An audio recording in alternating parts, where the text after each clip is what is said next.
Thank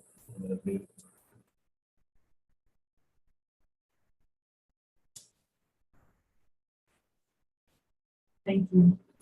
The next item on our agenda is celebrations. Mr. Sutter.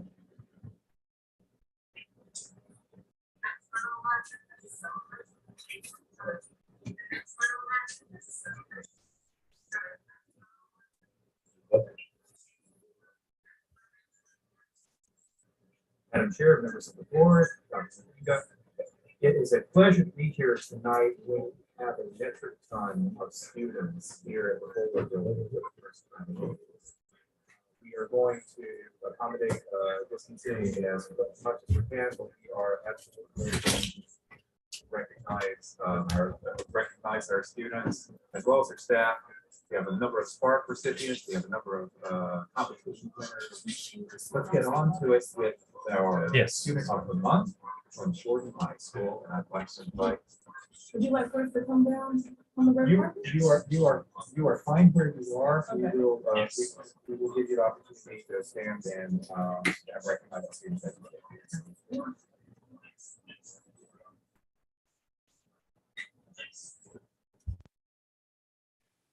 The Durham Public Schools Student of the Month is as an individual who is chosen for perseverance, academic excellence, hard work, character. And to introduce to you the April Student of the Month, I present to you C.E. Jordan High School's principal, Susan Taylor.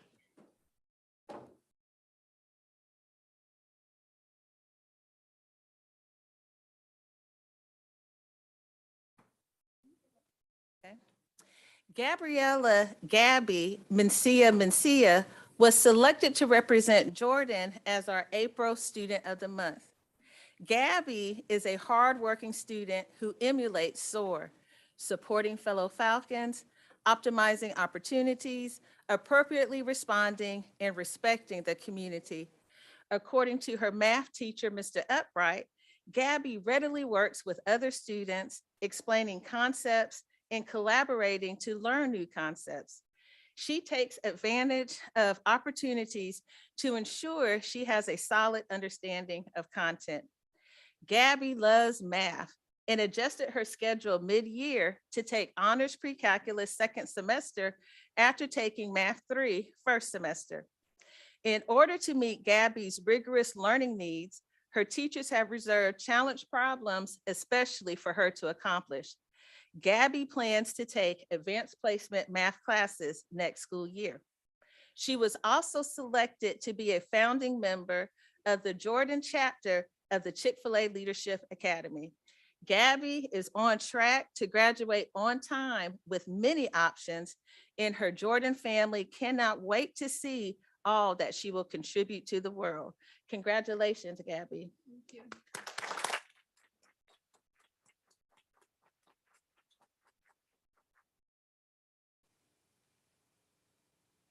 Gabby, we have a few tokens of appreciation for you that we would like to share, and then we will have a large number of students at various points during celebrations. So in the interest of distancing and spacing, we're asking that the board and superintendent remain behind the dais, stand up and shake hands or fist bump or otherwise show appreciation to all of our celebrations recipients tonight.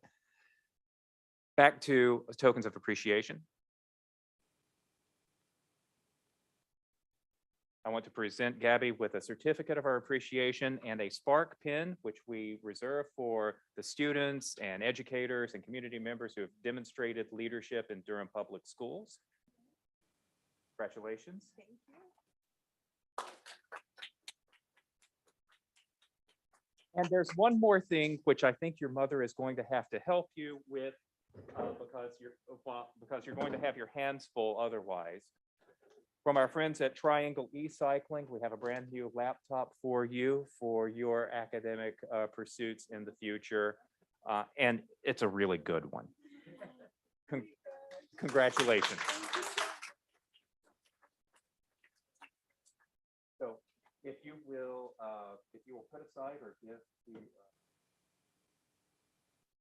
things, we'd like the board members and superintendent to stand up, and we'd like you to walk the red carpet, shake their hand, and receive.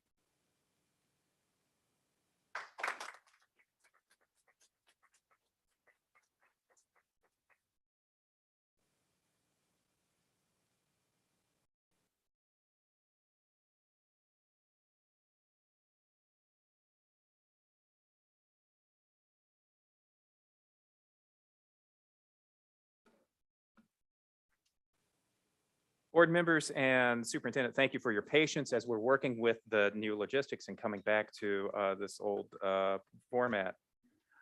We're now about to bring in a number of students who have distinguished themselves as winning teams for the DPS Battle of the Books.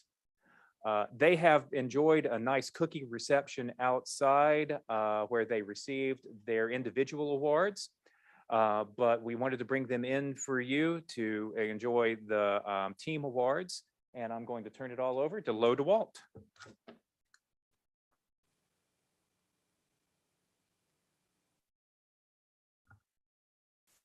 Board members, Dr. Mbenga, and fellow DPS staff, it is my extreme pleasure to stand here before you and celebrate our 2022 Battle of the Book champion teams as part of our ongoing celebration of School Library Month. We'll present them in grade band order. And so their coaches have already received the trophies and plaques, and you'll notice that they will be wearing their medals, and they've already received certificates and their cookie reception here. So first up, we're going to bring in our elementary champions, the George Watts Elementary team, coached by Kathy Herender.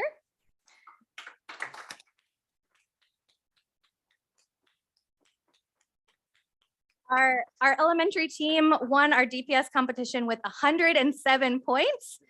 You're going to stand right on that red carpet, darling. Right on the red carpet. Nothing but the best for y'all. These students are amazing. They had 107 points. They will hold on to the title for another year.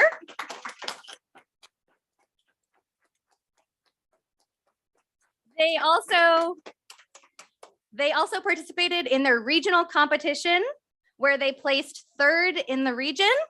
They finished with 80 points, 1 point behind the first 2 teams. So we are incredibly proud of their dedication and hard work. I'm going to read out their names so that you can see who's here in front of us. We've got Patrick Daly, Violetta Flores, Addie Goldman, Alice Heary, Isla Height, August Karthik, Esther Norberg, Meredith Olinger,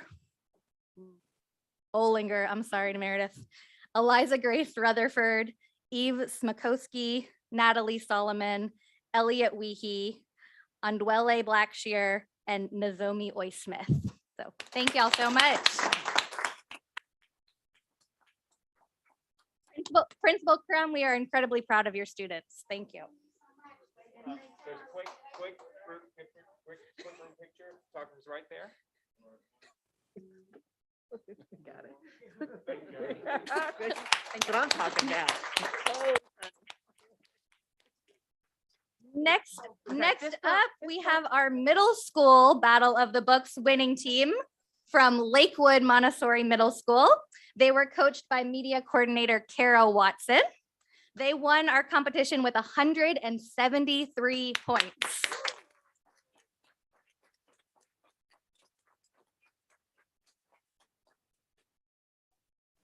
Our middle school team is headed to Rocky Mount, North Carolina.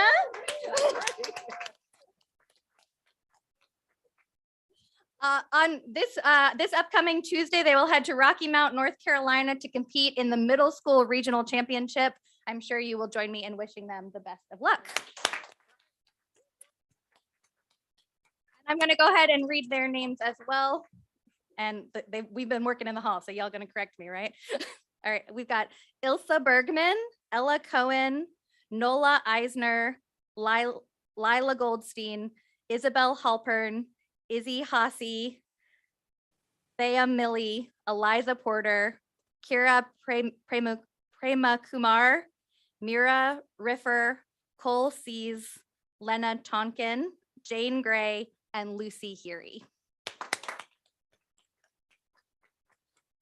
Thank you so much, Mr. Jones. Thank you, Mr. Jones, for sharing your team with us. We're very proud of them. Everybody eyes on the photographer, please.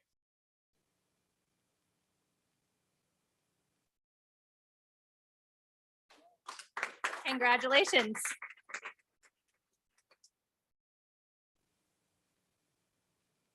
And last, but certainly not least, I'm going to also present our high school Battle of the Books winning team from Durham School of the Arts. They will hold on to their championship for another year as well. They were coached by Kim Gugino, who is unable to join us today, and assistant coach Hannah Morkey.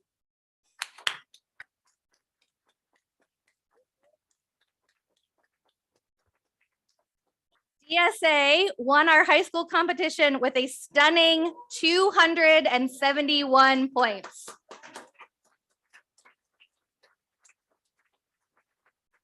And they will represent Durham Public Schools in the regional competition on Monday when they head to Lillington, North Carolina. And we know they are going to just be awesome and totally rock it.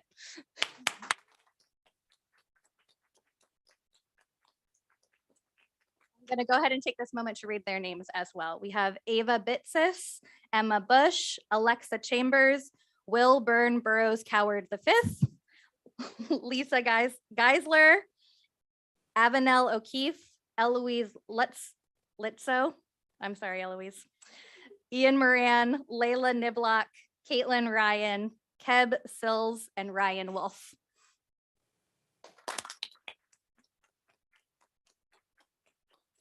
Thank you so much, Dr. Tobias, for your support of this team. We are incredibly proud of them.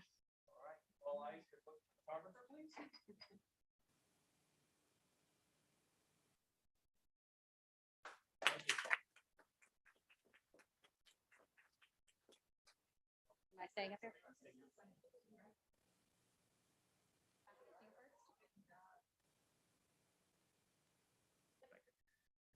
All right, I'm about to turn it right back over to Dr. DeWalt because we have a couple of special people associated with the Battle of the Books program who have been nominated for Spark Awards, and we'd like to tell their stories. Thank you all again.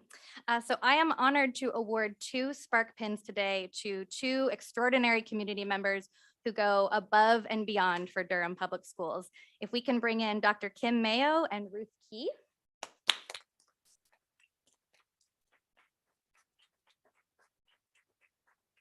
Dr. Mayo and Miss Key are retired media coordinators who work tirelessly to support our annual Battle of the Books competition. These 2 incredibly deserving women coordinate 5 separate competitions for us. They have worked for years, both during our in-person competitions and switching to our virtual format in 2021. Collectively, this year alone, they worked almost 400 hours to make sure our competitions ran smoothly. They created programs, scheduled the matches, trained every volunteer, scorekeeper, moderator, ran the actual events on Zoom platforms, worked with our local vendors to get medals and trophies. Let me be very clear, this competition would not happen without them. They do it with a smile, with strong communication to our DPS staff and Bob coaches, and most importantly, for our amazing students. They handle any bumps that come up during competition with grace and kindness. They are truly, truly deserving of this tremendous honor, and we are so grateful for the support that they give Durham Public Schools Battle of the Books. Thank you both for all you do on support of our students.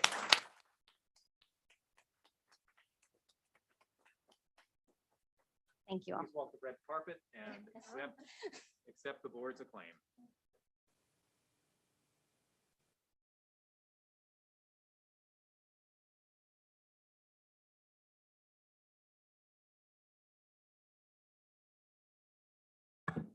The next 3 Spark recognitions come from our operations division, and I'd like to invite Jim Keaton, our director for school nutrition, in. We have 2 folks from school nutrition who I'd like to come in with.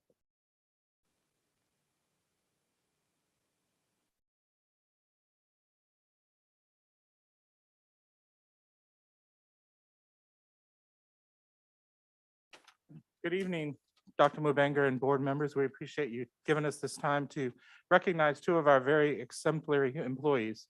School nutrition employs over 294 employees, and they work hard every day, but we don't get a chance to recognize them, and we wanted to do that tonight. First, we'd like to introduce you to Angelique Parkstone. She's the cafeteria manager of Glen Elementary, and we are recognizing her for her support leadership. Ms. Parkstone joined Nutrition Services in 1998. She demonstrated exceptional skills as leadership as she rose through the department, from a school nutrition assistant to an assistant manager to a manager, and now she's mentoring others. Ms. Parkstone has assisted her team members at her school, provided informal mentoring to fellow assistant managers and managers. Over the last few years, Ms. Parkstone has assisted the central office supervisors by conducting twice annual reviews of the after-school programs.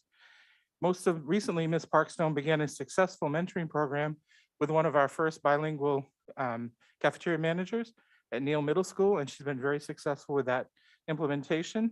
And Ms. Parkstone shares her knowledge willingly and supports her team and coworkers in a very patient and welcoming manner. Ms. Parkstone? I'm here for you. Is that it? And the second person we'd like to recognize is Wanda Mclean. She's the Personnel Relations Supervisor, and we're recognizing her for her educational leadership. Ms. McLean joined DPS Child Nutrition in January of 2019, just before COVID hit. She previously served as the Director of School Nutrition for the Eastern Carolina School for the Deaf. Ms. McLean has provided all required training and professional development for all team members. She's conducted multiple classes and provided the exams for the National ServSafe certification. Most recently, we had a struggle. We had 10 people she gave the exam to, sent them away. They were lost in the mail.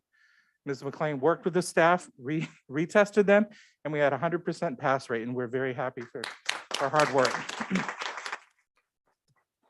Ms. McLean created a new employee welcome training session for all new hires. She created and conducted ongoing manager and training programs to promote internal staff development. In addition, Ms. McLean continues to advance her own education and career. On April 7th through the 9th, Ms. McLean received a scholarship to the Institute of Child Nutrition to attend the Train the Trainer Leadership Program in Nashville, Tennessee. We're very proud of her for that. And in addition to her role with employee relations and training, Ms. McLean supervises the daily operations of 19 of our schools. So, Ms. McLean.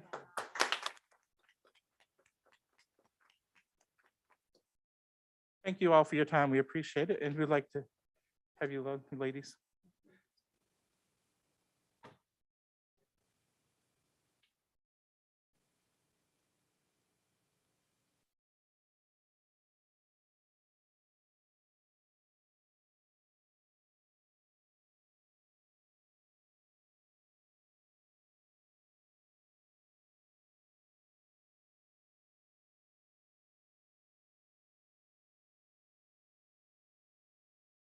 I'm going to jump ahead for logistical purposes and present to you our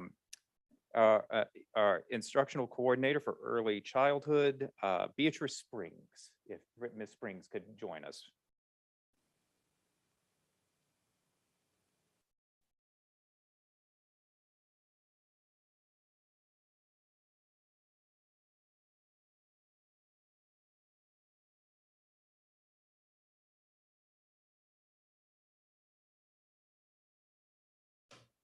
Ms. Beatrice Springs was nominated to receive a Spark Award by Sue Cotterman, our leader of early education.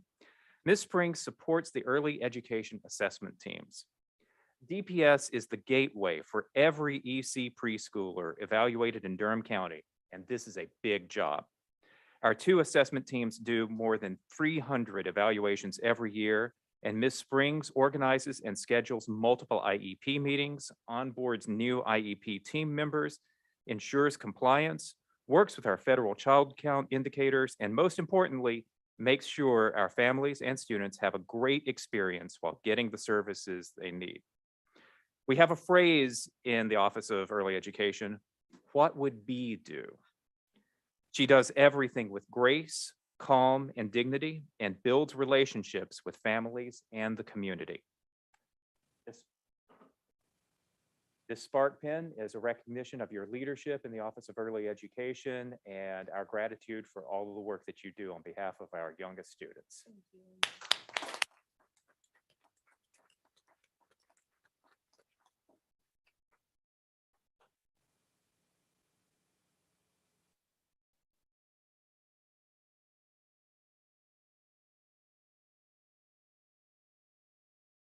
And I have one more staff presentation to make, And that is from our Transportation Department, Ms. Merica Forbes.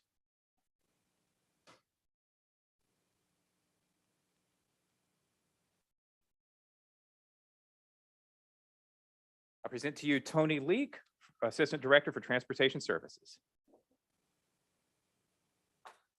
Good evening, Dr. Mclean and board members. This evening, I wish I could recognize all 45 of our employees that work behind the scene of transportation, 175 school bus drivers, and 54 monitors. But unfortunately, I can only do one today. Tonight, I would like to introduce Ms. Marika Forbes. Ms. Marika Forbes joined transportation as a school bus driver in June 2013. In October 2021, she was hired as an admin assistant to the Director of Transportation. Ms. Forbes goes the extra mile as a transportation admin assistant and assists as a school bus driver with the bus driver shortage. Ms. Forbes created a bi-weekly transportation newsletter for the department to keep all transportation employees informed. She also assists in the Back to School Bus Driver Appreciation Celebration. Ms. Forbes.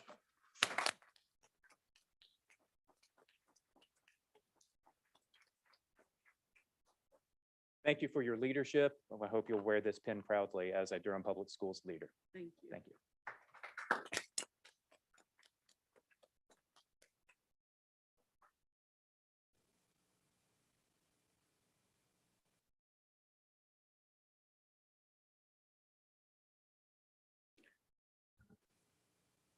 And our final celebration of the evening, we've got a lot of kids coming up once again. Dr. Hardy is going to present the Superintendent's Student Advisory Council.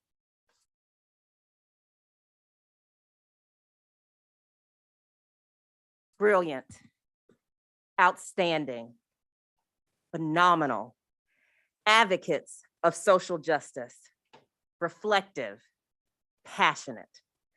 These are just a few of the words that come to mind when I think about this year's Superintendent Student Advisory Council.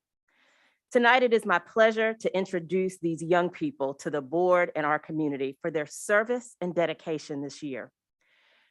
Our council members met quarterly with Dr. Mbenga to provide valuable input on issues facing our students and the DPS community. They served as advisors to Dr. Mbenga and the administration on a wide range of challenges and issues, including district accreditation, magnet programs, CTE planning, social isolation and stress due to the pandemic, input on vaccinations, mental health resources and supports, the district's social emotional learning curriculum, and factors that would determine whether schools would be able to hold their spring proms.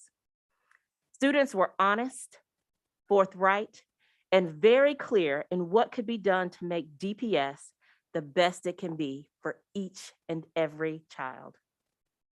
We are grateful to each member of the council and the high schools that are represented.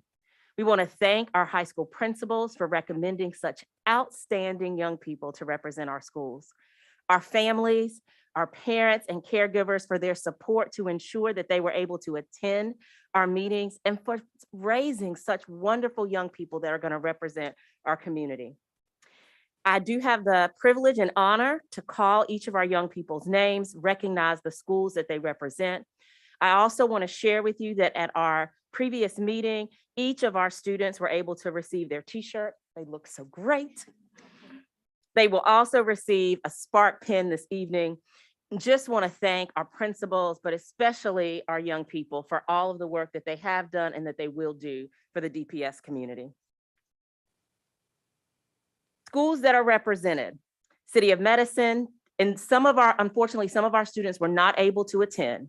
So schools that are represented this evening, City of Medicine, Durham School of the Arts, Hillside High School, Hillside New Tech, Middle College High School, Northern High School, Riverside High School, Southern High School, Early College, Ignite, Jordan High School. Those are the schools, and now I'm going to call the names. All right. Jada Duncan, Lauren Futrell, Cormac Baxter, Jasmine Parker, Omari Scott, Ariana Young, Larry Gill, Samia Powell, Riley Horton, Anthony Aguilar Fuentes, Peyton Price, Haley Lancewell, Edwin Korean Carty, Nicholas Brown, Summer Mullen. Congratulations, and take the picture.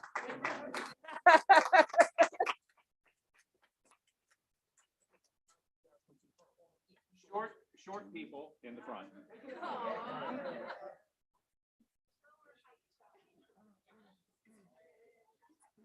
Perfect, thank you.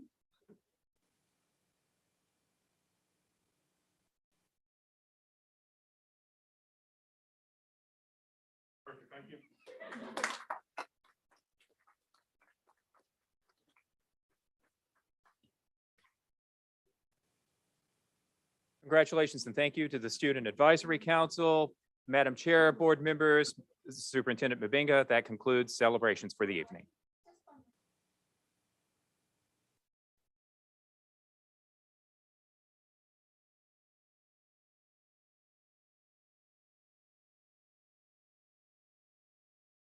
Thank you so much for those celebrations. A wonderful opportunity to celebrate our students, our staff, and all the volunteers that help make sure that our district can run, make sure that our students have what they need. The next item on our agenda is our superintendent's update. I'll pass it to you, Dr. Mbenga. Thank you, Madam Chair. Madam Chair, members of the board, good evening. Last week, Durham Public School had our 5-year district accreditation review. In some ways, an accreditation review is like an audit on how whether we do what we say we do. Embrace, educate, and empower every student to innovate, serve, and lead. Board members, community stakeholders, including parents and students, have the opportunity to participate in the accreditation review along with educators and staff. The accreditation review team finished their work last Wednesday, and we will receive their report within 45 days. But from my conversation with the review panel, I am confident that we will see significant improvement from our previous review 5 years ago, driven in large part by not only having a strategic plan in place, but also committing to do the work of implementing the strategic plan. I'm also confident that they will have some specific recommendations on how we can continue to improve DPS. And I'm pleased to receive those recommendations as well. I spoke last month about reclaiming where we were a school system prior to COVID, when our enrollment growth had turned around and academic progress was leaping forward. Independent, objective feedback that is informed by the voice of our community is essential to ensuring that we are the best choice for every family in Durham. Cognia, the accrediting organization, will come to our board to present their full report, as I said, 45 days since they left us. I want to thank you all, board, for participating in the project. I also want to thank Dr. Hardy and especially Ms. Stevens, our Director of School Innovation, who organized our district strategic plan leaders in preparing in-depth review. Finally, I want to thank our outstanding teachers, administrators, staff, who do hard work every day to fulfill our mission. We will use the information that Cognia shares with us to provide better support to our educators and our students. I am excited for the future of Durham Public School. We are revitalizing our schools. We are looking forward to a capital improvement program that will renovate and build more schools worthy of our students in our community. Next year, we will have dramatic expansion of outdoor learning facilities on pretty much all our campuses. Also next year, supported by the information that we are currently collecting from our families in the back to school form, we will have more efficient bus service for all our students that come to DPS. Most importantly, now that we have reestablished in-person relationship between our educators and students, and we are beginning to reopen our doors to volunteers and community partners, we can look forward to accelerate academic growth and recapturing the progress that our students were experiencing before March 2020. Finally, I want to share with our community that over the next week, we will be releasing more information about Growing Together project, a project that has been more than 2 years in the making. Taking in public feedback and identifying historical inequities that have arisen as Durham County has changed throughout the last 30 years. We will be presenting our plans for expanding families' access to elementary application schools and a draft adjustment to school boundaries to improve equity and efficiency. We will also present our plan to involve the community in the coming month to ensure that our rules for lottery access to application school and our rules for supporting student whose program may be transitioning are fair and equitable. This is the work of school, of the district leaders, to ensure that we have a better tomorrow than we have today, that we serve our students better tomorrow than we do today, that we don't shy away from important decisions to make our district better tomorrow than it is today, and that we celebrate those teachers, staff, administrators who work hand in hand with our community to ensure that we are today supporting Durham County children with everything that we have to give. Madam Chair, this concludes my remarks. Thank you, Dr. Mavinga. The next item on our agenda is the agenda review and approval. Move approval of the agenda as presented. I second. It's been moved by Ms. Fire, seconded by Ms. Valladares. Any other discussion? All those in favor say aye. Aye. Any opposed, please use the same sign. It passes unanimously. The next item on our agenda is the Board of Education monthly meeting minutes dated March 24th, 2022. Move approval of the minutes from March 24th, 2022. Second. It's been moved by Ms. Byer, seconded by Mr. Raven. Any other discussion? All in favor say aye. Aye. Any opposed, please use the same sign. Passes unanimously. The next item on our agenda is general public comment. So we have a quick review of the rules before we get started. First, please state your name. And if you are speaking for organization, please state your name and the name of the organization. Second, we ask that speakers are asked to present their comments within 3 minutes. When the yellow light comes on, you have 1 minute left to start winding up your remarks. When the red light comes on, it will beep, and that will indicate that your time is up. Complaints about named staff, students, or parents should not be voiced in open session.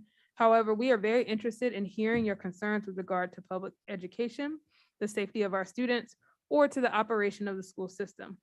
Finally, the board members will listen carefully and consider the comments, but we do not engage in a discussion with our speakers. We also have some submitted public comments online that will be read out loud during the public comment period. We'll listen carefully and consider those. Tonight will be the last night that we have the online public comment option as we switch to our kind of formal in-person setting. And so we want to make sure that we also communicate that with the public. You can email us at boe@dpsnc.net and always submit public comments that way. So we will get started. Our first public comment speaker is Ann Hemstreet. And I please apologize if I mispronounce your names. The next person will be Abby Bender.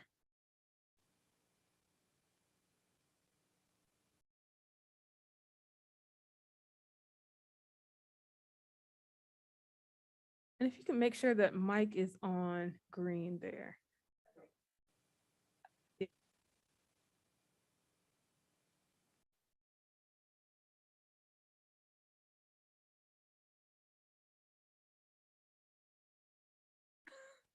We'll start that again.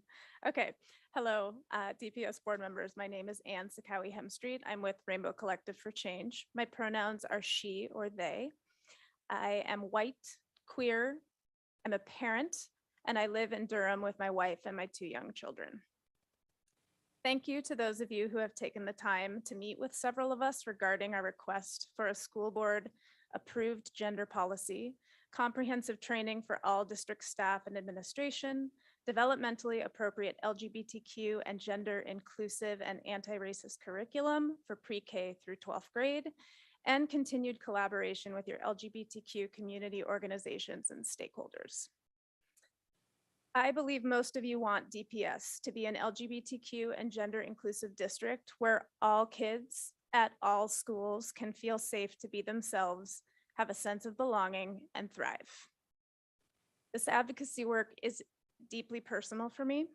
Since I was young, I felt different from and struggled to make deep connections with my peers. I was bullied, struggled with depression and anxiety, and ultimately dropped out of high school because it wasn't a safe space for me. It took me well into my 20s to openly identify as queer, and I often wonder how different the first half of my life would have been if I had ever heard or saw examples in my classrooms or at home of LGBTQ people and families, or any suggestion that gender was not binary.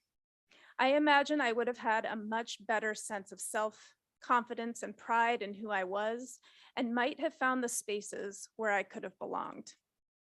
I now have 2 young kids who I fully planned on sending to Durham Public Schools. But I have raised my kids from before birth to understand that gender isn't binary, why our skin is different colors, that systems are racist and unfair, that families are all different, but love is what makes a family, and how to stand up when they see something unfair. They use they, them pronouns and grown-ups instead of moms and dads as default gender inclusive language. They will show up in your classrooms and advocate for themselves and others. They will share with pride about their 2-mom family and their non-binary friends. But based on what I'm hearing from families right now, at most Durham public schools, my children will be silenced. They will be made to feel wrong or different.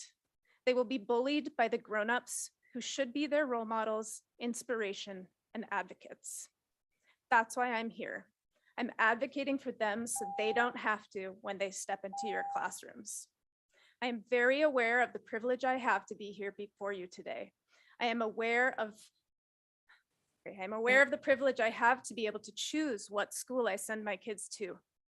And my children have the privilege of having 2 parents who love them unconditionally and embrace them for exactly who they are. Thank you. Sorry, Ian, to cut you off Okay. there. Thank you. Abby Bender is our next speaker, and then Stella, not S, I can't read the full sentence. Thank you.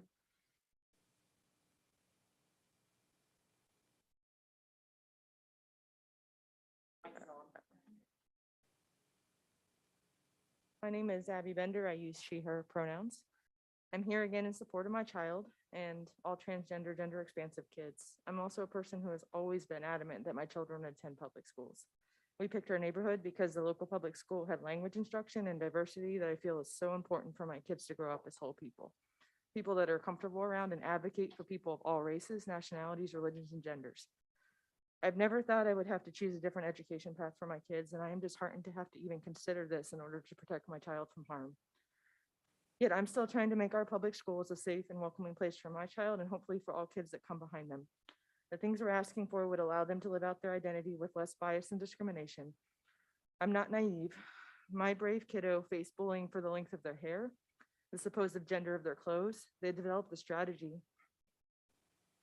to avoid a certain bathroom because that is where they often find one of the children that bullies them. They've had to say clothes aren't for boys or girls, purple is for everyone, more times than I've had to remind them to brush their teeth at night. When I asked them what I should talk about tonight, they responded with this: everyone deserves to feel that they belong, are respected, and are seen. My 8-year-old is wise, well beyond their years. I know they will need to continue to be brave in the face of this discrimination, but my hope is that representation, education, and policy, as it often does, will open doors for this tide to change. I am here again today as a person who has the time, resources, and knowledge to advocate on behalf of my child, and my meetings with school officials continue to this day, and there have been many. At this point, providing the support for my child to share their pronouns, training for bias in the principal and administration involved in scheduling a conversation to ensure measures are taken to protect my child's safety after sharing have been extensively and harmfully delayed. I am a parent who accepted my child's transition from day one, and they are still not able to exist in that identity at their school. Many of these kids won't have this parental support, and school may be the only place they have allies. For these kids, if DPS gets this right from the beginning, the statistics surrounding mental health may not have to apply to them. My ultimate hope is that their uphill battle for acceptance and recognition would become less steep through our efforts here today. Thank you. Next speaker, Stella Sin. I apologize. And then Onetta Frazier. So the mic is on, right? Okay, I don't have to press anything. So, hi, good evening, everyone. My name is Stella Sin, and I identify as a she and her. I'm a parent of an elementary student at DPS. I am here today to advocate for gender policy in DPS to ensure that LGBTQIA+ kids are recognized, celebrated, and supported during their learning journey at school. My child is cisgender, and so what that means is that she identifies with the sex that she is assigned with during birth. So this policy really doesn't directly impact her, but it has significant meaning to our family.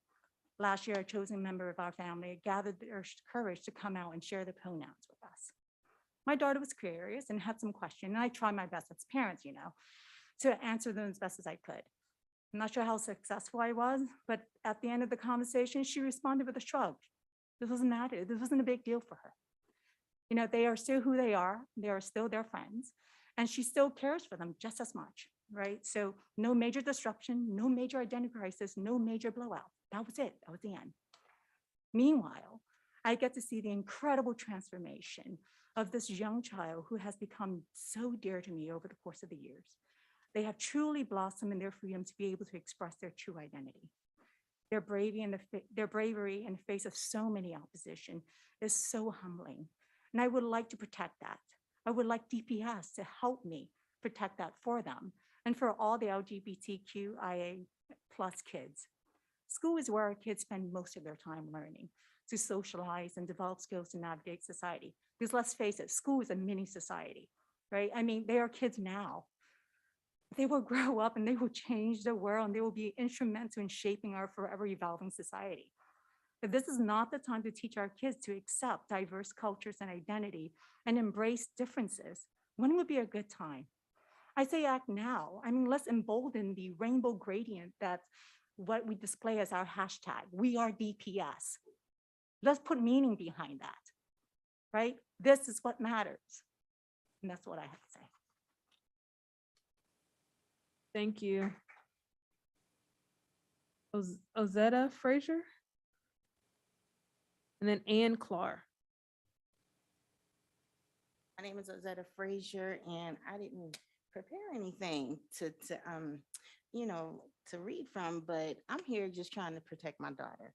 She goes to SCS, and she has, from a little girl, she's just struggled with a lot of things, health and, her learning difficulties. And okay, so I have put a lot of time, effort, and money into keeping her up with, the rest of her class. She is starting to blossom and she is starting to realize her potential. And now the problem is there's some students in the school that fight a lot. And I have worked with Renee, the principal. I forget her name, sorry, I'm nervous. So she's been very good at keeping my daughter safe, having everyone know that she was being targeted. But last week, she was sitting with her friend, and one of these same two girls, actually both of the girls, jumped on her friend, and I have video of it. And then across the way, the other girl jumped on another girl, and it just was terrible. So I'm here trying to find out why these girls are in school, because I was told that one of them one more time and she would be out. So I'm just trying to keep my daughter safe. Thank you. Dr. Watson is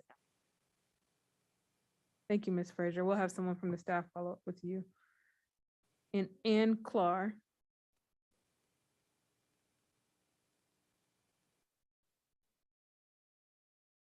Hi, my name is Ann Clark and I use she, her pronouns.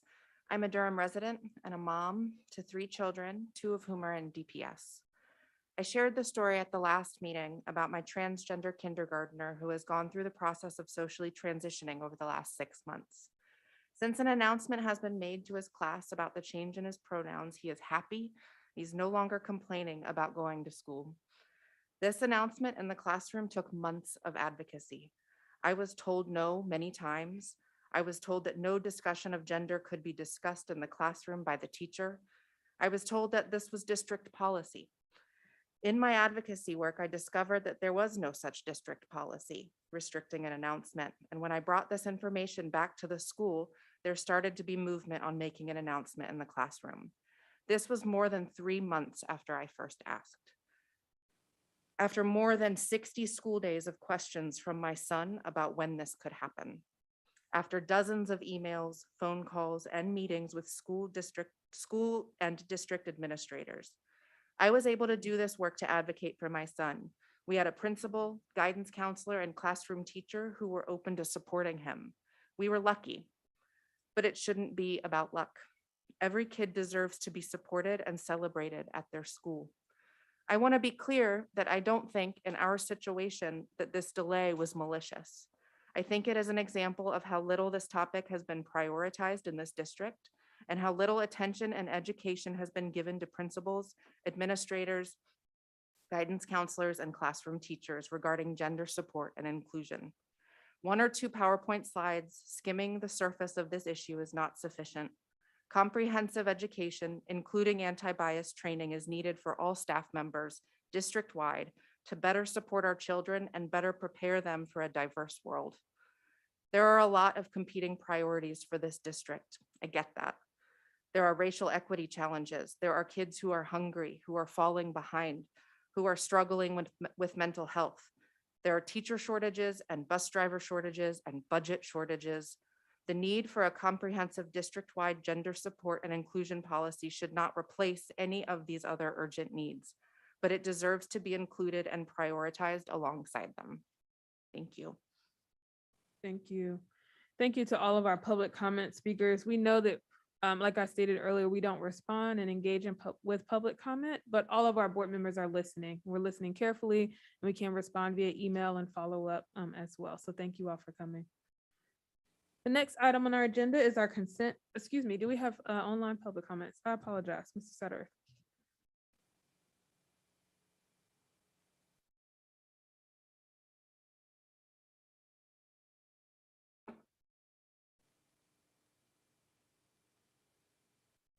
Board members, the following public comments were submitted online and are available now on the DPS website. We have 10. We can give each about a minute apiece. That should wrap up our public comment time. All right, 1 minute apiece. The first is just an accidental fragment. Me gusta escuchar. I like to listen. The first full comment is from Catherine Tall. Did you know that students are still being forced to wear masks on buses? Kids are being sent back into the school building to get a mask from the office or they can't get on the bus. My child's teacher was asked to leave in the middle of class for breaking board policy by not wearing a mask. Why is it that the same disciplinary actions haven't been taken for bus drivers who refuse to follow the new board policy? Why aren't they being put off the buses like the teachers who were put out of their classrooms? The teacher shortage is only going to get worse in this county with antics like this. Next comment is from Jessica Rubio. Transgender and gender non-binary people have always existed. Our societal support and acknowledgement of them is what has fluctuated. So far, my children, ages 7 and 10, attending George Watts, seem to align their sex assigned at birth with their gender identity. But their experience in their bodies and their expression of their genders should be theirs to explore. Having a DPS policy in place that would protect their rights to be safe at school and feel comfortable expressing who they are is very important. Even if they never question their gender identity, some of their friends already have. Having a policy that protects trans and GNC kids and curriculum that includes education about gender identity would help my kids feel like their friends are being respected and not treated differently than them. Isn't that what we all want for our kids? For them to feel safe at school and supported to express who they are so they can learn comfortably without worry about discrimination? At this tender time, when other states are introducing legislation that targets and discriminated against transgender youth, making them even more vulnerable to depression and anxiety as a result of how they are treated, why don't we proactively choose to stick up for our kids?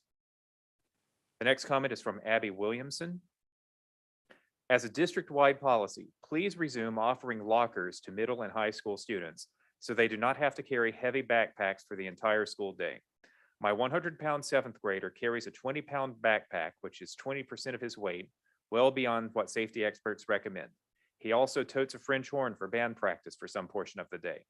At dismissal, I see even smaller framed students carrying similarly sized packs.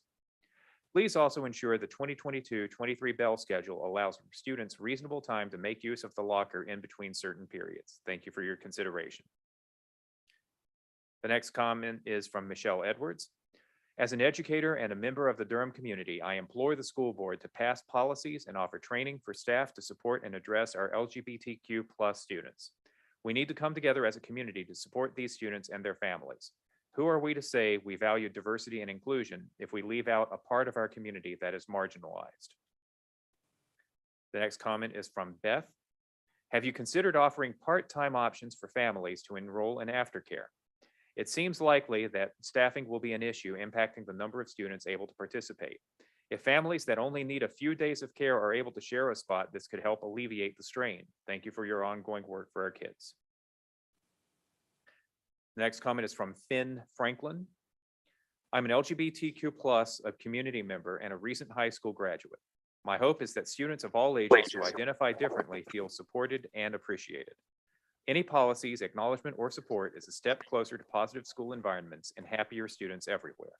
I didn't often feel supported in the Durham public school system, and I'm hoping all students will feel the opposite going further, no matter their identity. The next comment is from Catherine Ruiz.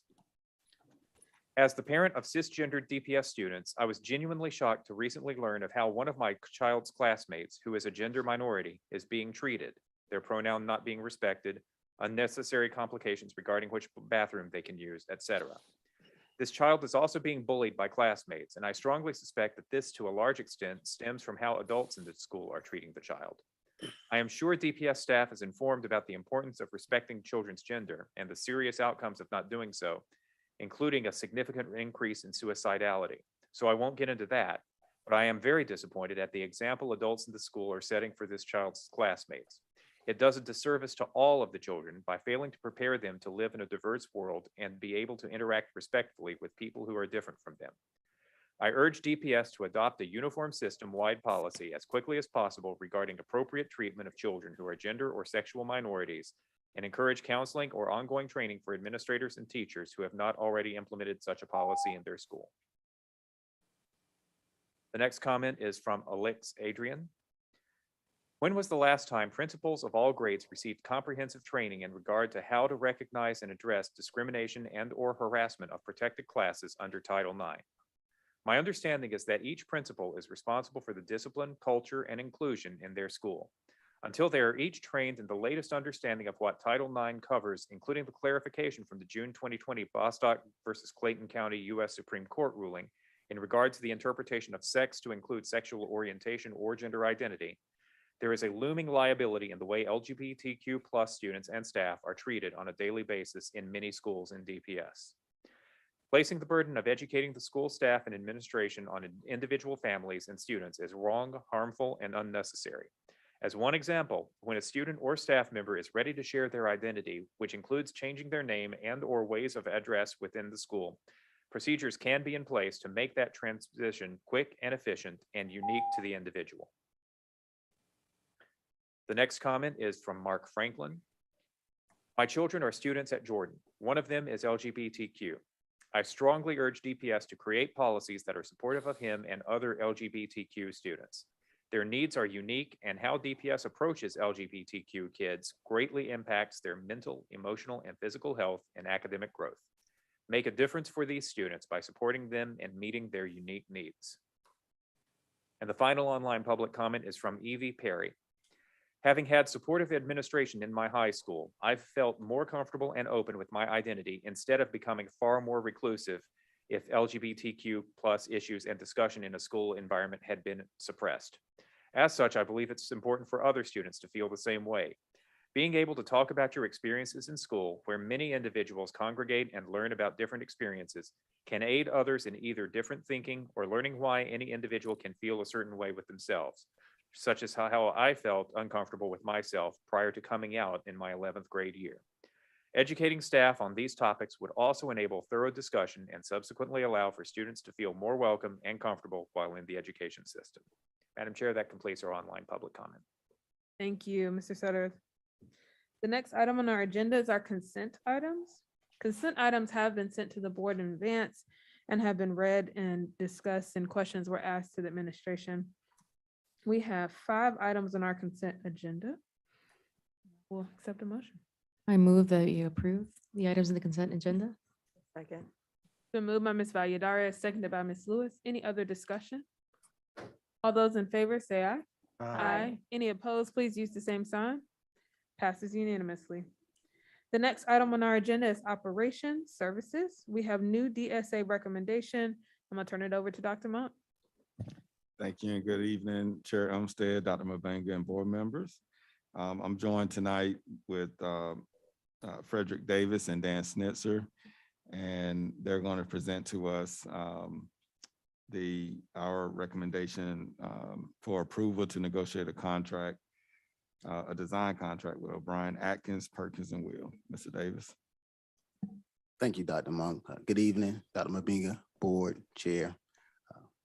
Today, we're going to describe the board policy for selecting and the use of an architect when fees are over $50,000. We'll wait for the presentation. And basically what we want to do is highlight our process. We use a qualification process.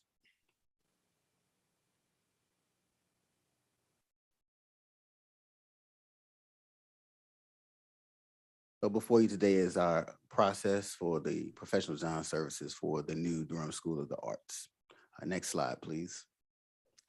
And so in February, we sent out a request for qualifications, both locally, regionally, and across the state. We received 11 submissions. In your board packet, you will see an example of one of those submissions, from the recommended qualified architect on this evening. In March, we received those proposals of 11. We narrowed down those 11 candidates based on the qualifications that you'll see in the next slide. And we performed interviews in the board packet from various academic operations and community members. The selection criteria, as you see, were comparable experience. We wanted to make sure that the engineering and architecture firm had shown evidence of doing K-12 design, as well as particularly a school focused on the performing arts first, visual and performing. And we also wanted to make sure that they understood the vision of DPS and other similar clients, as well as our importance to MWBE participation, how both on the design side and the construction side, how we're able to galvanize and be inclusive of minority and women-owned businesses. And then how they can make sure, given the tight schedule and the urgency of this need, to adhere to the schedule and have the capacity to both design and oversee construction administration. Next slide, please. And so as you see in rank order, this is a recommendation we have before you today. I want to make mention that the names that you see before you are highly qualified that have done numerous both state and nationally recognized schools. So we're very honored that we'd had 4 of these partnerships before you today. The decision was very tough, but we felt that based on the information that we provided, our recommendation was to have a right to negotiate design services with O'Brien, Atkins, and Perkins and Will. Next slide, please. Before you today is some of the images that they gave the shortlist committee during the interview. As you can see, they use some precedents from previous work, just showing us the potential of what we could do once we get into the design and the community involvement for the new Durham School of the Arts. Next slide. Again, today before you, we want to recommend approval to negotiate a contract for professional services for Durham School of the Arts with the following rank order. Based on our long-term plan, we hope to be before you fairly shortly to begin the program and planning stages, which will include various stakeholders, both on the academic operation and our community. We know that this is a high profile and want to make sure that we get it right for the citizens in Durham Public Schools. With that, we'll entertain any questions that you may have. Thank you, Mr. Davis. Board members.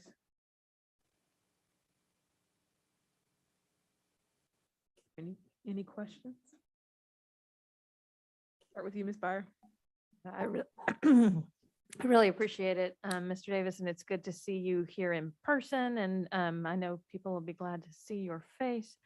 This, even as recently as today, I was getting emails from folks at DSA who still think we're contemplating renovating the old campus versus the new. And so I thought it might be a good opportunity for y'all to just kind of summarize some of that again. I think, you know, y'all have done a lot of work reaching out, but the pandemic has not helped us at all in terms of having in-person meetings and really getting out and being in the community more about this. And I think some folks recently learned about it in an Indie Week article that was recent within the last week. So do you want to clarify any of that we've been through in those steps for folks? Do you want me to do that? I mean, do you all want to do that? So just to reiterate here, since we are live, in October, we came before you with a facility assessment that showed the much needed decision to make that this board made on moving towards a new site, a greenfield site versus renovating. We then presented that information to the county, and the county has then thus increased anticipated bond to reflect a new school. In February, Dr. Monk and a part of Operations Services met with staff and the current interim principal at that time to reiterate the decision to move towards a greenfield site. And then in February, through the community liaison, we then met with stakeholders in the community that involved both parents and staff, and we took questions. So again, as we move forward, we'll have ample time to continue those conversations with the community members and hope they can understand the reason why we made this decision today. Yeah, I appreciate it. That's kind of what I shared with folks today, and that you all plan to involve community members in this design. So this first step will be us approving these firms for you all to proceed with, and then there will be teacher input, parent, student input at the table on dreaming up what this vision for this school will be. And then the rumors keep flying about the existing site. If you want to squelch any of those, you know, what you told them in our meeting and Dr. Monk told them for February was that we submitted 3 plans. I'm gonna let Dr. Monk say that to the county. Sure, thank you. To the first question about involvement in the design, Mr. Davis and his crew would do the exact same thing that they did with the recommendation of selecting the designers, which is put together a project team, and we would do just that, working within Durham Public Schools design guidelines or learning environment guidelines. As it relates to the existing facility, we also submitted as a part of our capital improvement request to the county. It was, I feel like it was $35 million for renovations to the current Durham School of the Arts, with anticipation that we would use it as both additional administrative spaces. We have Durham School of Technology, that is a much smaller school that is in need of space as Hillside continues to grow. As well as Ignite, which is a new school for us. And while it's virtual, there are classroom spaces that are needed for student testing and things like that. So That is not a part of the current bond as it's currently situated. It have to be a second phase bond, and who knows where we'll be then and what needs we will have. But as it stands now, that's how we plan to program that space.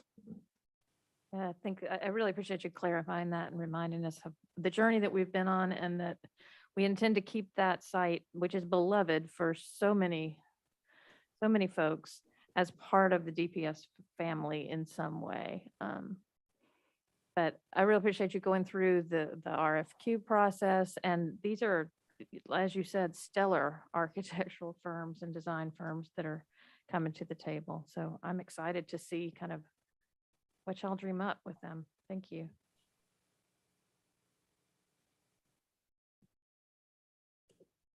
Any other comments from board members? Ms. Lewis. I was gonna go ahead and make a motion. I move that we approve the right to negotiate contract for professional design services for Durham School of the Arts. I second. Been moved by Ms. Lewis, seconded by Ms. Valladares. Any other discussion? I'll just echo Ms. Byers' comments. I've heard a lot of folks who are not sure what's happening with DSA. So as much as we can communicate to the community, I think the folks who live in that neighborhood are also very interested in what's going to happen there. So as much as we can communicate, the better. All right, any other discussion? All in favor, say aye. Aye. Any opposed, please use the same sign. Passes unanimously. The next item on our agenda is academic services. I'm going to turn it over to Dr. Hardy. Good afternoon, board members, Dr. Mabenga. We can pull up our summer programs presentation.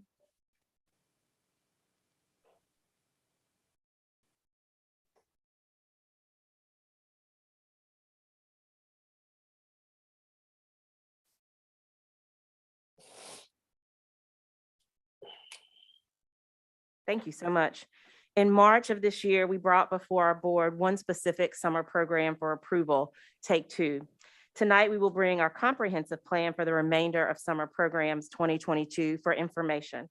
I would also like to recognize and introduce Ms. Ashley Stevens, Director for School Innovation, who also coordinates our summer learning efforts. Next slide, please. Each summer, we work to provide opportunities for Durham Public Schools students to engage in a variety of summer learning. We will take a look at an overview of our summer programs, the landscape, and provide an opportunity for questions. Next slide, please. In alignment with Strategic Plan Priority 1, Goals 1 through 4, our summer program is a vital strategy in increasing academic achievement for our young people. Next slide. Last year, Durham Public Schools responded to the impact of COVID and HB 82 with the development of one primary program. This year, our offerings are more similar to that prior to the pandemic. Our goal within all summer programs is to improve learning outcomes by providing summer learning opportunities to targeted students. Next slide. Our focus this summer is to ensure that we are meeting the expectations of our required programs, targeting students for academic acceleration, and meeting the diverse needs of our specialized populations. While you will no longer see one large program, we have worked strategically to collaborate across the district to ensure our students who required specialized needs will have various opportunities this summer. Some of these have resulted in separate programs, and some of these needs will be met through the integration of our required programs. Next slide, please.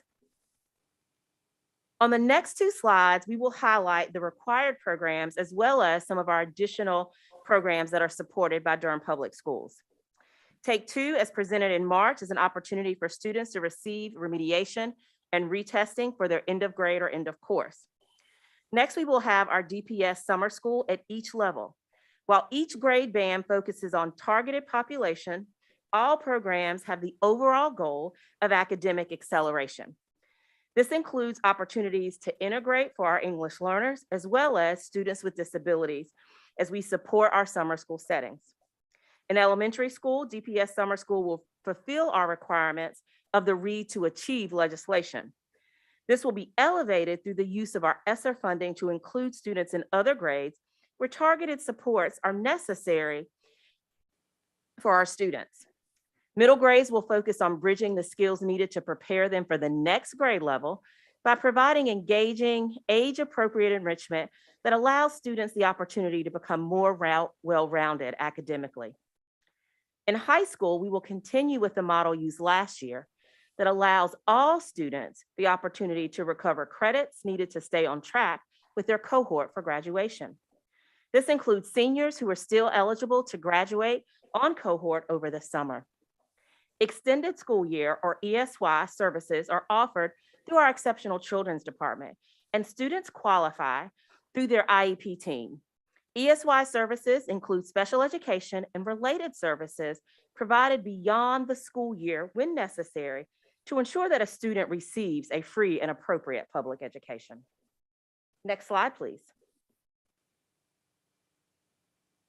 In addition to our required programs, we are able to offer a plethora of other programs to support expanded opportunities for our students.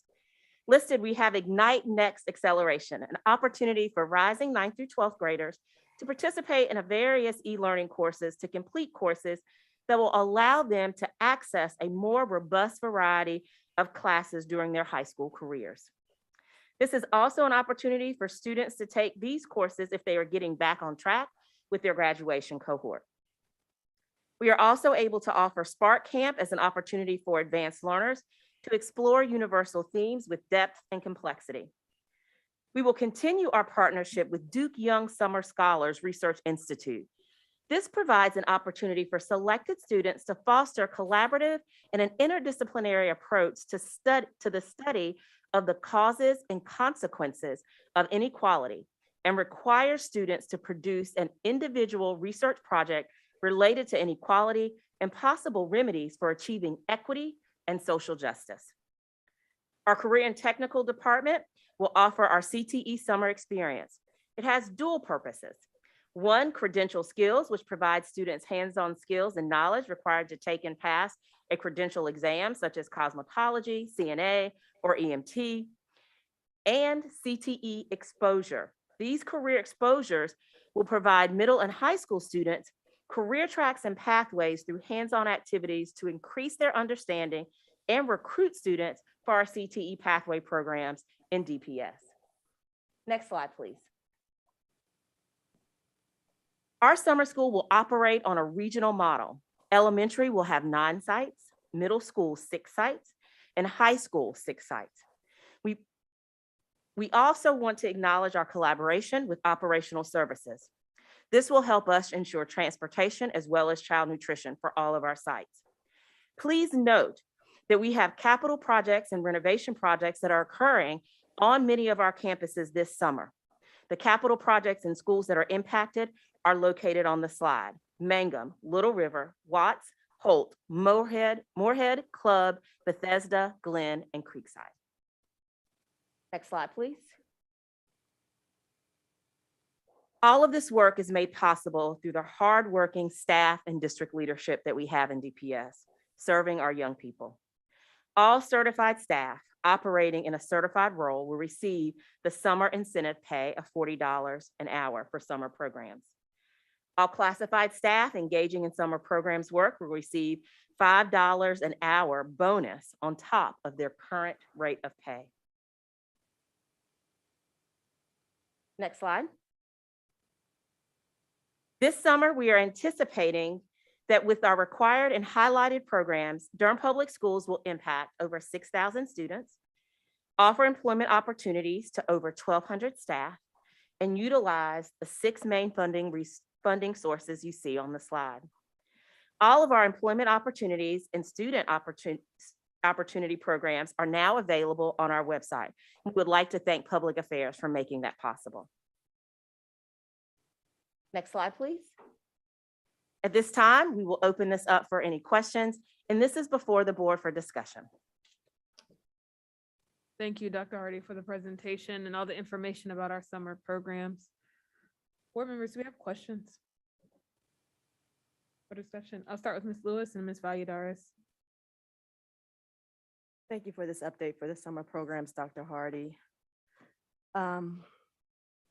It's definitely good to see the programs that are coming and then who they're going to reach.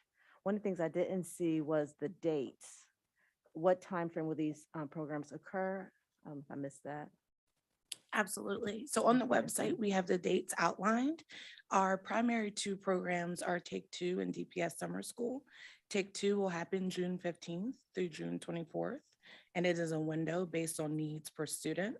And then our DPS Summer School will operate July 11th through July 28th, Monday through Friday. Full day for elementary school and half day for middle and high school. Thank you. And then looking at the number of students that this is going to serve, is this, how's this compared to how many we actually served last year, projecting 6,000 this year? So last year, due to the House bill, it definitely had a larger reach and it was very broad and any student affected by COVID-19, which we could argue are all of our students. So ultimately, that's what we did. We opened it up to just about every student. This year, we've gone back to having a really strategic focus on our students that can be impacted through this additional time and working with some of the required legislation we already have. So for instance, our elementary school, DPS Summer School, we focus on read to achieve. That's what the legislation says we have to. But now with our ESSER funds, we're able to add in rising fifth graders, some of our rising first graders, depending on the need of the student, and that we know that we can strategically impact their outcomes for the next school year. Whereas other groups of students who of course could use additional time, we know that we can make that impact during the regular school year. So it sounds like it's very intentional, which was going to be my next question. Is it targeted outreach for our families and students to get involved? Absolutely. Okay. And then I heard Dr. Hardy, you talked about child nutrition for those that are, and I know last year we had more expansive child nutrition in the community. So I am curious to know, is it child nutrition that's going to be offered just for those in the program, or will it be offered for any student? So using this regional model, this is partly why we did it. Excuse me, these schools qualify for that summer feeding program. And so people will still be able to come like they have done in the past at these schools as well. So what you're saying, so anyone at these schools can At come these for schools. summer nutrition That's right. during this window when we'll be in school? That's right. We're going to run the summer school feeding program like we have before. Thank you. That's all the questions I had. Thank you. It's good planning. Thank you so much for all this work. I'm really encouraged when I look at all these options, and, we're shifting our framework into, strengths-based. And so I really love, just even the strategic focus. I think that focus is also carried out in the programming. It's also carried out in the rationale behind having these opportunities for the students. It's focused time. And so we continue to work towards not talking about kids that are deficient, or the deficiency wording has been changed, and we've been talking about that. And so this is an opportunity, and the focus is definitely very appreciated. I wanted to ask a question along the lines of locations. So I do know the schools that you mentioned, from the elementary schools to middle schools and the high schools. And these are sites, not the ones that are going through renovations or capital improvements. When it comes to the summer learning opportunities, are all of them in-house, or are there any opportunities where students will have to go into the community or into an academic campus? I'm thinking more about the Young Scholars Summer Research. So we do have some opportunities. Our Duke Young Scholars will actually be coming into us. So they'll be serviced at Hillside High School. But we are partnering with Durham Tech. We have professors from Durham Tech coming into our schools to service our students. And this also supports us with our transportation, so we don't have to put more stress on those resources. But we also have some students who will go to Durham Tech, specifically within our CTE summer program, to be able to access the career exploration. That's wonderful. Thank you so much. But Mr. Raven and Ms. Byer. First, thank you all for all of this great work. I was looking over everything, and I'm really interested, and I try to look at this like I have no clue what's going on and ask these open-ended questions.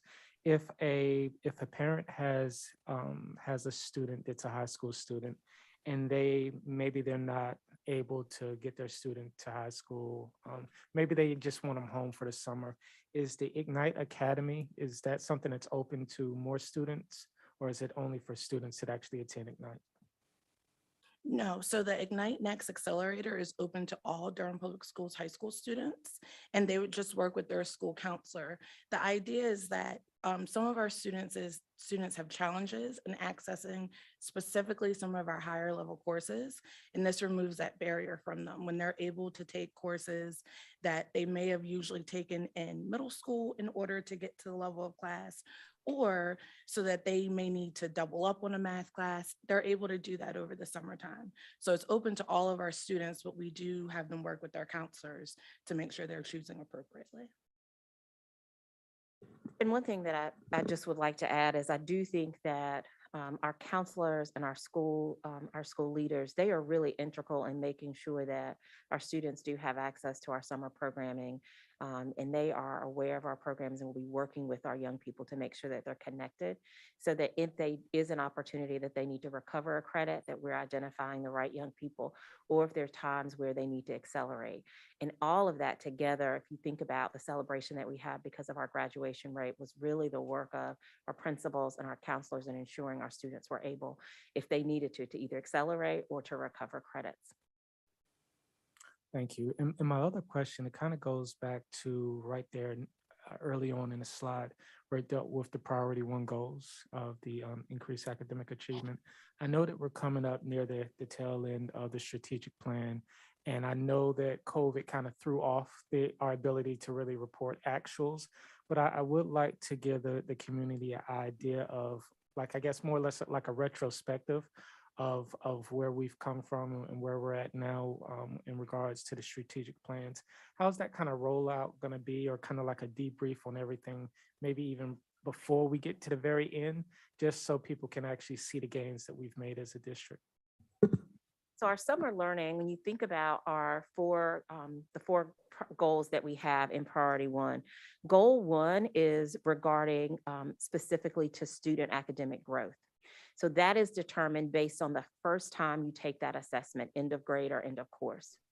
So that's what we're working towards now to ensure that we finish strong for the remainder of the year. How summer learning does help us is that many students that may be involved in summer learning this particular summer, they're going to yield higher growth next year. 1B is around proficiency. So your approval from the board at our month, I think it was the March meeting, to allow us to retest our students. That is going to specifically, we will have preliminary proficiency results after the first administration. Then we will have intervention for those students who were not proficient. Take 2 will allow us to improve and increase our proficiency. 1C is graduation rate and the opportunity to work with our high school students to recover any credits, especially to make sure right before June, our students are able to remain on cohort if they've had any challenges this academic year. That helps us with our graduation rate. And then finally, all of our programs will be integrating and using not only in-person and our traditional activities, but integrating technology in a manner so that our students have the opportunity, whether it's through Ignite Accelerate or through some of the resources and instructional tools that they'll be using during our summer learning program. Thank you again, not just for doing this work, but also to explaining how to be able to access all of these great resources. So thank you. So I want to start with thanks and appreciation for all the thoughtful work, and Ashley also for leading that Cognia work that you've been doing. It's incredible, it's deep, it's monotonous. And I also want to challenge you all to think if this is enough. We're coming out of pandemic, we're still in pandemic, and 1/3 of these slots are take 2 slots and they last for 2 weeks, and if I'm reading the calendar right. But we know, there are going to be kids that could use much more intensive support than this, and I don't want us to not have everything that we can think of on the table. So as y'all keep dreaming and thinking, we miss. Yeah, we're taking the 2nd through 4th graders. We don't have anything targeted at the 5th and the rising 6th and the rising 9th. I mean, there's gaps and holes the way I'm just kind of taking a glance at it. And I know it's all dependent on what teachers we can get to staff this, and I know it's really expensive staffing. But as y'all are continuing to work with counselors and teachers, if there's more that we need to do, then let's like open some of that, broaden it, make sure that we're not losing any children whose families really believe that they've struggled so much this year and would really benefit from. Let's just continue to get creative. I found the programs online, and I'm glad they're on the website. It's under programs and services down under summer learning. That's where it's found, but it doesn't look like parents can apply yet. So what are families supposed to do if they're interested, and how are y'all gonna make sure to make that connection for folks to get their children placed? So within each section online, it tells them how, if there is an open application process, because many of our programs are specifically targeting student, it doesn't have an open registration, which would mean you would get a letter from school saying you're eligible or that this opportunity is available for you. And then it would tell you specifically how you can connect. Our programs that have open registrations, our Spark program, our Hub Farm program, our Camp Fantastic, that information is connected in there. It will say for additional information where they can sign up. But given the nature of the targeted nature of this year's summer programming, it's not an open registration as it was in last year's school year.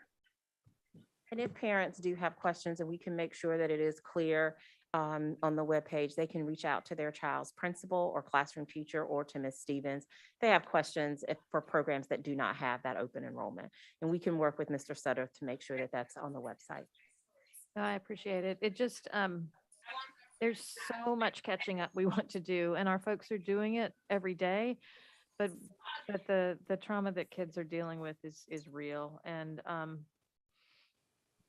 I want our families to know that we're here for them, and we're not going to have any gaps where we're not reaching any child that they think we need to reach. So I appreciate everything that y'all have done. And if there's more that you can do, let's take some of that federal money and spend it on these programs this summer, these children. I can't imagine anything better we could do with it, but I appreciate it. Thank you all for the presentation. I think, oh, hold on, I got a question though, before you leave. And it's similar along the lines of Ms. Byers' question. If I'm a parent and I'm like, I really think my child needs something, but I may or may not fit into these lists, or I do, but I didn't get a letter from my school. How can I advocate for my child to be a part of the summer programs? And we definitely want our parents to advocate. They know their children the best. The first start is to start with your child's teacher. You can always reach out to your child's guidance counselor as well as your child's principal. We will make sure, I'll work with, Ms. Stevens will work with Mr. Sutter to make sure that that's explicit on the website. And then they can also contact Ms. Stevens as well if they have questions about any of our summer programs. We appreciate Ms. Byers' feedback and your feedback as well. Thank you. I think if there's any way we can even add for folks who are only going to be in take 2, here are some other opportunities in the community. We know that summer learning is a time where, especially for students who qualify for free and reduced lunch, the summer slide can happen. And we are in a time where we want to be building our students' academic skills. So we don't want to let that slide happen. So we can make sure we provide opportunities. We know Parks and Recs and YMCA and some of those other programs are out there that students can be participating in during the summer. Absolutely. We can add that to the website so it will show our DPS programs as well as community programs. And we'll work to get that updated as soon as possible. Thank you all so much. This is just for information, so thank you. Move to our next item. And I think, is that you again, Dr. Hardy?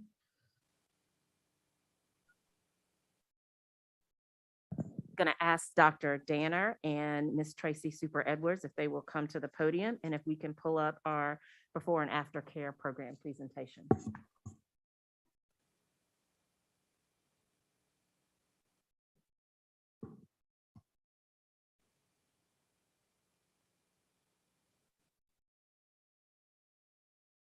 You can go back a couple of slides, please. Perfect. Thank you so much. Good evening again, board members and Dr. Mbenga. Tonight, we are going to provide an update on the district's before and after school programs for the 2022-23 school year. If you'll go forward 2 slides. Perfect. Our presentation this evening includes a program overview, staffing budget, and next steps. Before I begin, I would also like to thank the following departments: Human Resources, Public Affairs, Pre-K, Exceptional Children, Child Nutrition, Transportation, and Finance for their collaboration and support in program implementation. Next slide, please. Our intended outcome is to maximize before and after school programming for our Durham Public Schools families and align with our new start and end times. Dr. Dietrich Danner, Executive Director for Professional Learning and Federal Programs, and Ms. Tracy Super Edwards, Director of Community Education, will lead our discussion. At this time, I will turn it over to Ms. Tracy Super Edwards.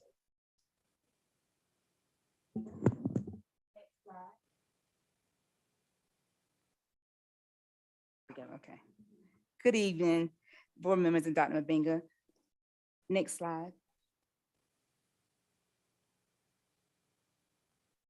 Next slide. There we go. Thank you. Our elementary before and after school programs are licensed by the North Carolina Division of Child Development and Early Education under the leadership of the Department of Health and Human Services. All Durham Public Schools before and after school elementary programs have either a 4- or 5-star rating and must adhere to licensure regulations, including student to staff ratio of 1:15 and staff qualifications per campus license. 26 elementary before and after school programs are licensed. Fayetteville Street students are transported to W.G. Pearson. Burton and C.C. Spalding students are transported to Arn Harris. Y.E. Smith students are transported to Eastway for program participation. 8 middle schools offer Encore or 21st Century after-school programs. DSA and School for Creative Studies offer before-school programs only due to the late bell schedule. Encore programs include Brogdon, Githens, Lowe's Grove, Lucas and Little River, and Rogers Her. 21st Century Community Learning Centers are offered at Carrington, Neal, and Shepherd. Next slide. Our elementary and middle school before school and after school program hours have been aligned to the new bell schedule for the 2022-23 school year. Next slide.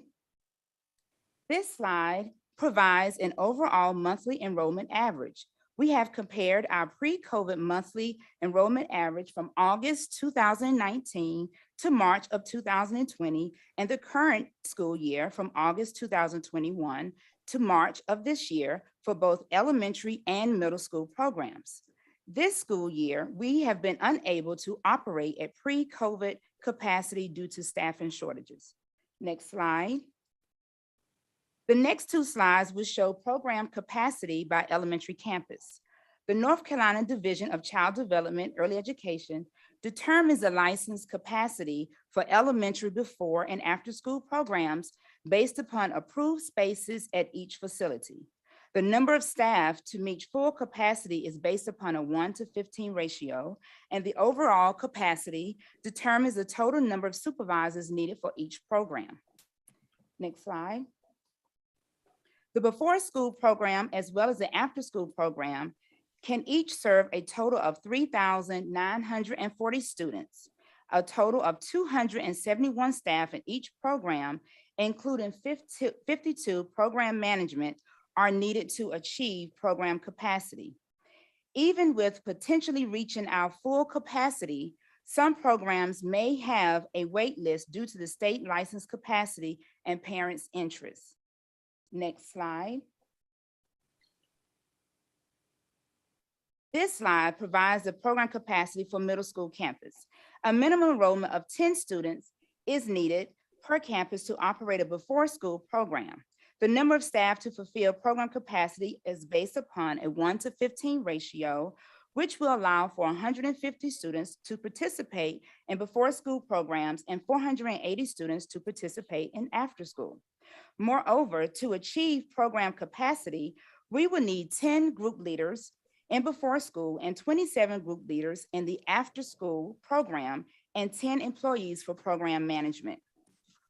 Next slide, please. The next section of the presentation provides a breakdown of staffing needed to operate elementary and middle before and after school programs by various capacities. Next slide. For our elementary staffing needed for program operations at 100% capacity, the total number of staff needed for each before and after school program operating at 100% capacity or 3,940 students and no wait list is 540 employees. Next slide. To serve 1,970 students or 50% capacity, the total number of staff needed in each program with anticipated wait list is 218 employees. Next slide. The total number of staff needed for each program to serve 985 students with anticipated wait list is 56 employees. Next slide. For middle school staffing needed for program operations at 100% capacity, to achieve 100% capacity or 150 students in before school programs and 480 students in after school programs, 36 employees are needed with no wait list. Next slide. To operate 50% or 75 students in before school programs and 240 students in after school programs, 6 employees are needed with the anticipated wait list. Next slide, please. Next slide. Recruitment efforts in collaboration with human resources. We are working closely with human resources to recruit and hire staff. HR recruitment efforts include intentional marketing such as social media platforms and advertisement. Additionally, several in-person hiring events have occurred within the last month, including participating in district-wide job fairs. Since these positions are part-time, our primary focus is the recruitment of college students and retirees. We continue to work with HR in exploring dual employment positions for continuous program recruitment, including other DPS employees who are interested in working in before and after school programs. In partnership with HR, we also plan to survey and meet with instructional assistants, bus drivers, cafeteria workers to share how we can partner with them in working in our programs, as well as continue to comply with fair labor standards. Next slide. While we have the capacity to serve a combined total of 7,880 students in elementary before and after school programs, historically, we never achieved full capacity due to staffing shortages as well as low family interest by sites. Contributing barriers that may impact staff vacancies may include the following. Group leader positions are itinerant part-time positions, and the inconsistent work schedule may not be appealing to potential employees. Before school work schedule of 6:15 to 7:30 a.m., which is 1.25 hours in the morning, 1 in the afternoon, 1:45 to 6 o'clock p.m., 4.25 hours. There are also a limited number of non-college student applicants. 75% of our employees are college students with class schedule changes each semester. This constant change contributes to the staff turnover and the number of vacancies. 15% of our employees are also retirees. For the elementary license programs, potential employees are required by the state under the North Carolina Child Care Act to have a qualifying letter issued from the North Carolina Division of Child Development and Early Education before they can begin working. In order to obtain this letter, potential employees must register and complete the criminal background check at the state's website. And then they must be fingerprinted at a sheriff's office within 7 days of completing the application. There is a backlog in scheduling fingerprinting. With 75% of staff being college students, frequent schedule changes and other challenges of part-time employment contribute to high staff turnover. Each year, the department sends out flyers to primarily DPS classified staff to recruit them to work in our programs. There are a limited number of classified staff that are interested in working in the programs due to the long school day. This year, we currently have 26 DPS employees that are on extra duty who work at least 3 days a week, and we have 51 that are available to substitute when needed. Next slide. Our retention efforts to sustain staff. After 6 months of working at least 20 hours a week, employees earn part-time status. As a recipient of the American Rescue Plan Act Stabilization Grant for child care providers, we are able to provide staff with a recruitment and retention bonus of up to $2,000 in June and October through June of 2023. And we will provide the state-supported 2.5% raise for all staff in July. Next slide. It is essential that we share with you the program fees for our programs.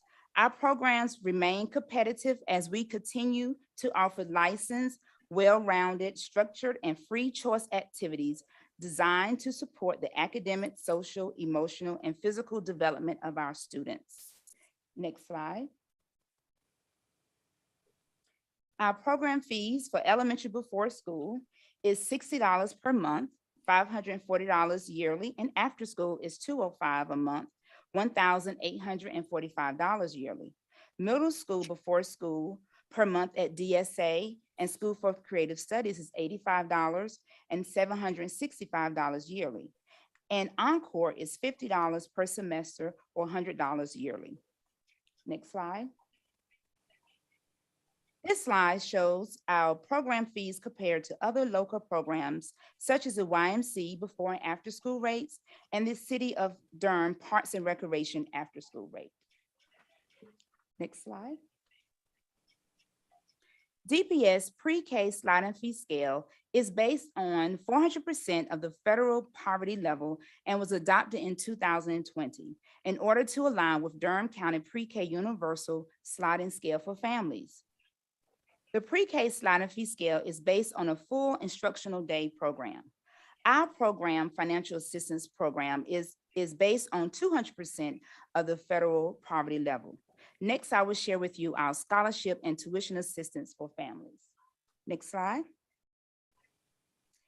15% off financial assistance is available to qualifying families based on the 2022 federal poverty guidelines at 200%, which allows more families to qualify for assistance. 10% discount for the first 300 families who register and enroll for the 2022-23 school year by June 17th of this year, 2022, as part of the district's Best School Year Ever campaign. We also provide a multi-child discount. And community education is the largest child care provider in the county and the recipient of Department of Social Service vouchers. Vouchers are accepted for our elementary programs, which is a free and sliding fee scale. For the 2022-23 school year, we will offer 300 scholarships utilizing the North Carolina Division of Child Development Stabilization Grant funds across the district. Next slide. Incentives for DPS employees for enrolling in before and after school programs. For the 2022-23 school year, we will have 1 week of early enrollment for DPS employees. We will continue to offer the 15% employee discount. We will have the multiple child discount, and they will receive priority enrollment. Next slide. New for 2022-23 school year, a tiered program registration system will be implemented in which DPS employees would register 1 week prior to the general public. Before school programs will be offered at all elementary and middle schools. However, a minimum of 10 students must be enrolled for the program to operate. Program rates have been the same since the 2015-16 school year, and we are planning for fees to remain the same for the upcoming 2022-23 school year. Next slide, please. Next slide. The operating budget is based on full capacity of 3,940 students in before and after school. The projected tuition revenue for before school is approximately $2 million and for after school is approximately $7 million for a total projected revenue of approximately $9 million. Anticipated program expenditures, including program administration salaries and benefits, site managers, assistant managers, and group leader salaries and program is approximately $9 million. This budget is based on fees remaining the same for the upcoming 2022-23 school year. Next slide, please. Next slide. Our next steps, registration begins in May. Early enrollment begins for DPS employees on May 2nd and opens for the general public on May 9th. Our goal is to not have a wait list. We must adhere to our state license ratios to provide safe programs for our students. For the 2022-23 school year, we will begin enrolling at 25% capacity, serving 985 elementary students with at least a minimum vacancy of 56 employees. We will monitor family interests and staff vacancies to gradually increase enrollment for accommodating program capacity per campus. For our middle school programs, we will enroll at 50% capacity with at least a minimum vacancy of 6 employees. Our department will need to hire a total of 62 employees, not including any anticipated resignations before June. We will continue to aggressively recruit in partnership with human resources, including recruiting DPS EC departmental staff to support identified EC students and continue collaboration with community partners. I now yield to Dr. Hardy. Thank you so much, Ms. Super Edwards and Dr. Danner. Our community education program has worked once we approved our our beginning, start, and end times very closely with Dr. Lassane and Mr. Lesueur. This is before the board this evening for information and discussion. At this time, we are more than happy to entertain any questions that the board may have. Chair Umstead. Thank you, Dr. Hardy, and to the team for this presentation. Board members, we'll start with Mr. Lee. Thank you all for this presentation. It's very timely and needed. With us announcing the bell time changes, there was an influx of concerns from parents and community about the availability of after school. I think the majority of the comments I remember, I think it was an EK poll or something like that, because it quickly sold out. We got the same level of engagement when we did our time changes previously as well. I don't remember the before school or after school increasing that much. It wasn't a huge increase. It was an increase a little bit, but you kind of touched on your enrollment in schools coming up here. Is there a process of scaling in certain locations? So there's an anticipation right now anyway, that some of the parents are expressing about after school care in the schools whose bell time will be changing. So I would expect at least a thought of, those parents are thinking, well, we're going to need more spots. How does that work? And the reason I'm asking is because I'm sure parents are listening and may have seen this on the agenda, and they're still concerned. They're obviously concerned about probably more after school care for elementary than before school. But how does that work when we're looking at capacity at a school like EK Poe? Would we send more staff over to increase the numbers if needed, or still wait list, or how does that work? Yes. So give me one. We can have, because I know you want the public to see, if they can pull back up the presentation, there are actually 2 slides that actually show the site capacity based on our licensing. So I think that will be helpful for our public to have an opportunity to see that. And then I'll let Ms. Super Edwards talk through the licensing guidelines and how that impacts our ratios.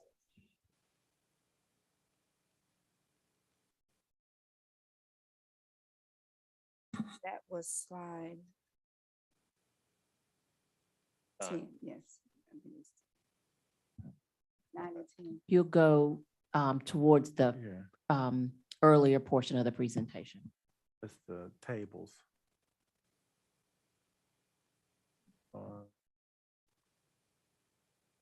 Right.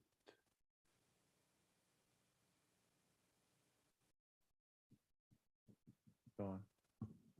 One more. There. Yep, there we go. There we go. The elementary. Yes. Yeah. So what we look at exactly, what you were mentioning is that we look at the size of the program historically, how the size of the program that each of the schools will have. And we do try to send more staff at the larger programs to make sure that we can meet the need of the families. We also will look at the vacancies of the staff that we have at those particular sites. But we try to maximize and make sure we can reach the capacity at those sites where we know we have the high demand of interest of our families. So what is the capacity? What is, I see what the capacity is, but how is that calculated? Is it the number of kids that could fit in a certain area? Or is it the number of staff people that are licensed to be there? The capacity is based on the state license. So when we initially got our license from the state, that is determined by the state consultants when they come out to license a program. So they set the parameters based on the spaces that we have at the program that we can use at the facility. So they have calculations. That's what determines why some schools have smaller capacity size, some have larger capacity size. For example, when you were mentioning at EK Poe, their capacity is 101. So we will not be able to go over 101 students at EK Poe. So if we have more families than 101 families that are interested, we will have a wait list at EK Poe because the state has set that license at 101. But based on, I'm sorry to jump in here, Mike, but based on what? Because if a school has a capacity for 600 or 700 children, what is the state looking at and how long ago were those? They look at the spaces that we are allocated to use. So when they come, they do square footage and they measure. So typically the after-school program is in the gym, the cafeteria, the auxiliary spaces. So they look at those spaces and measure based on the square footage per child. And so they come up with the calculations and determine how many students can be in that space. So they're not looking at the entire building because we do not use the entire building, just the spaces that we are in, which is typically the gym and the cafeteria and some auxiliary spaces. So that's how it's determined, and each school space and square footage is different. Is there ever a review? You're answering this great. This is excellent. Don't take the continued questions to say that you're doing anything wrong. Please don't, because it's excellent.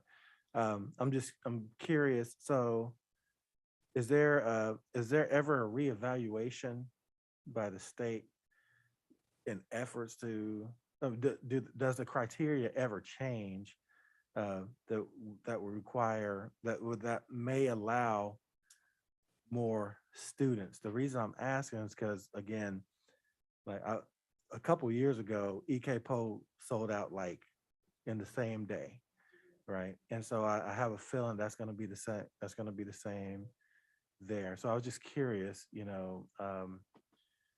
is there ever an opportunity to be reevaluated for the possibility of more students? Yes, there is an opportunity to be reevaluated. It is based on an allocated space in the building. For example, if we're using the gymnasium, we're using the cafeteria, if we use the media center. But if we're allowed to use additional space in the building, such as classrooms, then we can be reevaluated to increase the number of students in the school. But we must be allocated that space to use for additional students, and we have to be approved by the state. Who makes the decision of the allocation of the school space? So for programs that, as we are thinking ahead, we know that there are some anticipated programs that we have had wait lists before. So that will give us an opportunity to work with our principals in regards to potential space, in regards to potential reevaluation. We are happy to make sure that we explore that. As we do that, please know that also, when you think about the other slides within the presentation, as I increase space as an opportunity, then I also have to still maintain my licensing ratio, which also means I have to increase my staff. That's right. So know that all of those decisions, they're interconnected. We have identified, I think there are 3 or 4 campuses that in the past have had wait lists, as you mentioned, Mr. Lee, very quickly.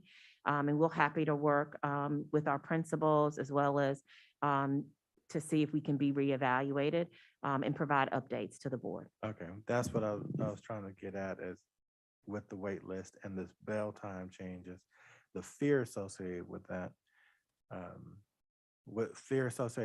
increase, what are the options? And so thank you very much for going through that process, but I really appreciate that.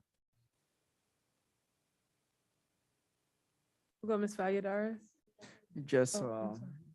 I just want to follow up Mr. Lee a little bit here.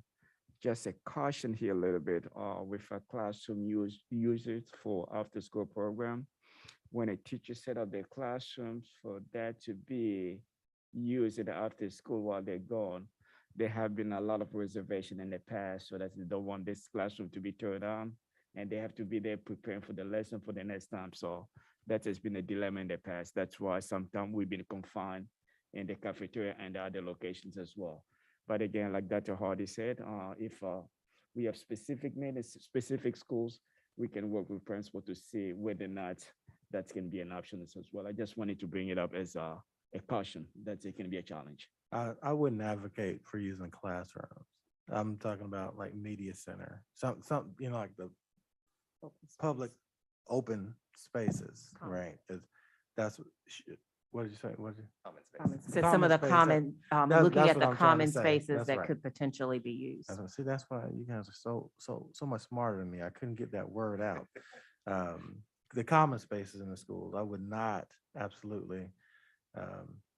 My kids, they're not in after school now, but they used to be, and I've seen what they do to places. So I wouldn't advocate. Your kids in particular, Mike. Your kids in particular. It is what it is, right? Can I get a quick know question what about space though, before we go down the line, just real quick? I think somewhere in the presentation, it talked about some students being in aftercare at another school. How is that spacing decided? When do you use a different school for capacity? Yes, so that just goes into the overall enrollment of the capacity at the school that they are transported to. So it doesn't, as long as we do not go over the capacity at the school that they're transported to. So for example, Yeah, so even before that, how does it decide that these children from this school are going to be transported to this school? Is because there's under enrollment at this school, so there's more space at the other school? The reasons because it was low enrollment at, right, we had less than 10 students enrolled at Burton, C.C. Spalding, and Fairwood Street. We had less than 10 students enrolled at those schools.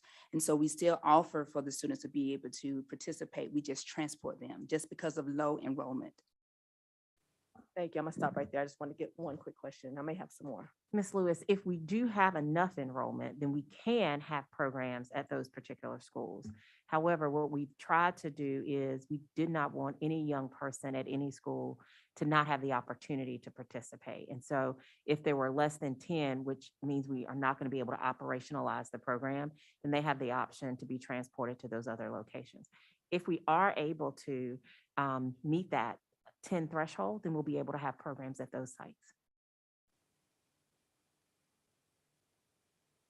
Thank you so much for this presentation. You know, a lot of the considerations that you have to deal with, you know, along with staff, along with size, common space, dimensions and everything.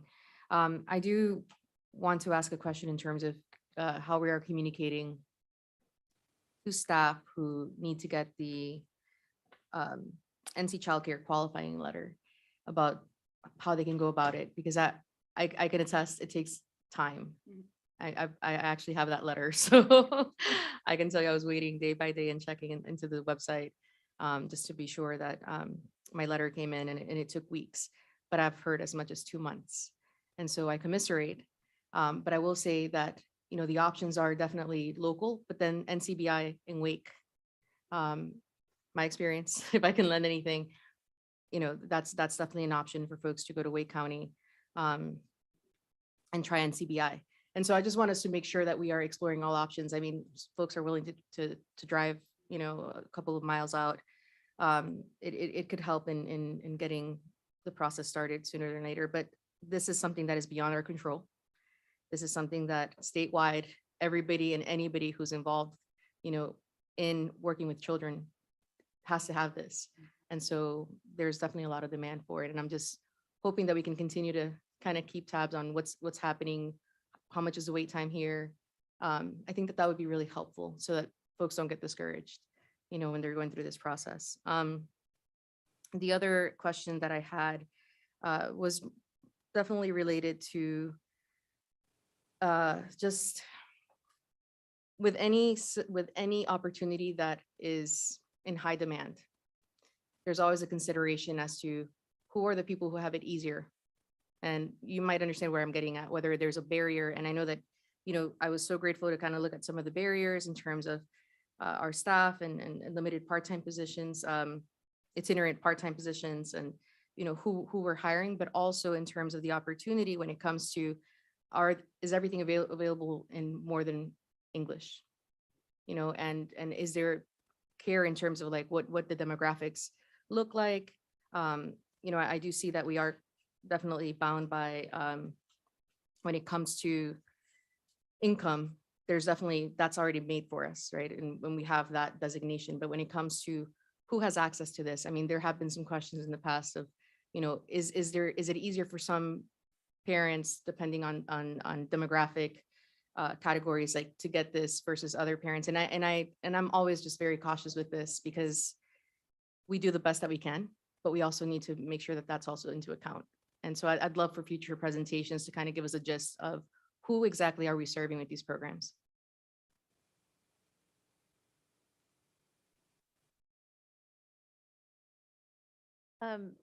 Mr. Edwards, I just wanted to start with just thanking you. I have been here a long time, and this is the most detail I have ever seen on our before and after school care. And it goes to show you how easy it is for us to say, make more slots for students, and how hard it is for you all to actually plan and do. But it's so reassuring that you guys are thinking through all the logistics on behalf of our families and our children. As you've looked at, you know, the major shift is half of our schools going to 7:45 start times. As you've looked at the existing schools that already have that start time, does that give you any clues to the demand that you will have for before school and whether that will drop? Is that something y'all have looked at in your modeling, that half of our schools are already starting kind of early anyway? That help y'all as you plan?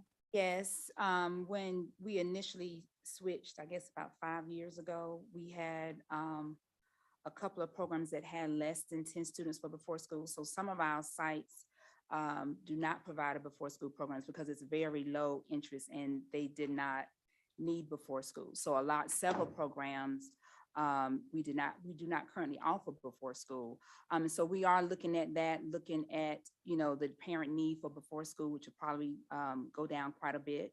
And looking at, of course, the interest in after school and seeing what we need to do. So we have looked into that and then taken and see which schools will have the high peak and how we can try to shift staffing to see where we can meet the demands of the schools where the increase will probably be for interest.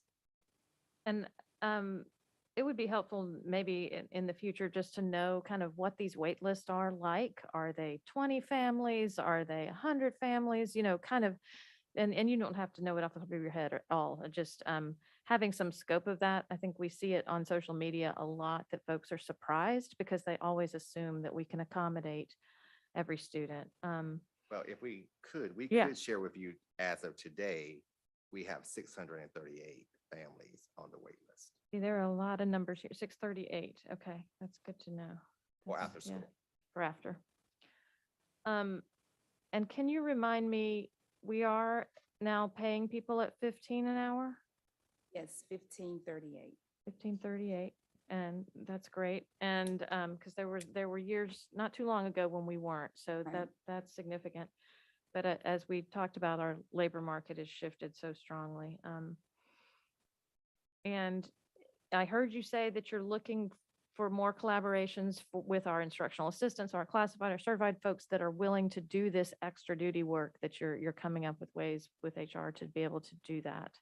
Because we've had folks express interest. So that's exciting. And who best to stay with our students than those that know them already? So I really appreciate it. I appreciate the thoughtfulness and keeping fees flat for families and scholarships strong. So I really appreciate those programs y'all have put in place. Thank you all so much. Let me just make a quick comment here. As we're exploring options to start bringing our IAs, we also have to think about overtime. If someone is making $15 an hour, overtime is about 22.5.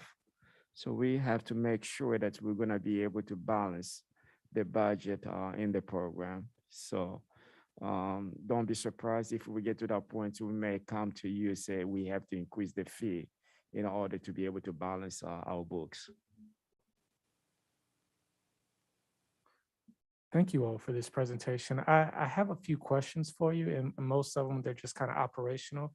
And I'm just trying to make sure that I'm understanding clearly what is a potential outcome. So the first question deals with, I know that it was mentioned that all of the programs will at least need to have like 10 students. And I'm wondering, because this is going to be so vital to some of the parents that need to utilize this, would we still potentially have the program open even if we don't have 10 students pre-enrolled or pre-requested? Because a lot of times with the beginning of a school year, parents are still trying to figure out what their true schedule is looking like. So I don't know if there's going to be like a barrier or gap period of maybe a few weeks or up to a month where we could actually see, is this program sustainable or not? But yes, we would look at that and try to have a cutoff. What we've done in the past is look at typically like September. We haven't established a date yet, but we will give families times and have that date out there so families will know when there would be a hard deadline is to determine if we don't have enough families by this particular date. So families will know. It would not be the first day of, it wouldn't be the first week or the second week. We'll give families enough time to register. Right. My next question is going to deal with when I'm looking at the charts, and I know with the elementary schools, it seems like just about every one of them needs at least 2 staff at those locations, if not more. But on the middle school side, I guess because the enrollment would be so low, you're looking at 1. And I know that you all mentioned sometimes having to rely on college students and retirees to be able to operate that. And we're also looking at a low amount of hours where people are actually able to work in a before school program. Would there be an ability to maybe have some of these people that are working at the before school program at the elementary schools be able to cover a middle school as well? Because since, with that gap in that bell schedule, maybe that can allow them to get, 3 hours on the before school side. Maybe even potentially if they're working on the after school, that's almost like a full-time. Yes, we do. We can definitely match up programs. We do have some staff that work both before and after. We have some that work split only before school, only after school. So we try to maximize and keep as many staff as we can and offer as much as we can to employees. We do, yes. Try to keep them as much as possible. So that kind of goes into my next question, and it's just a little bit outside of what we're talking about now. But I know a lot of what we dealt with this school year was the lack of substitutes. And I'm wondering if I know we kind of talked about it before. I know a few board members have floated the idea of actually being able to have a substitute teacher on hand in every school anyways.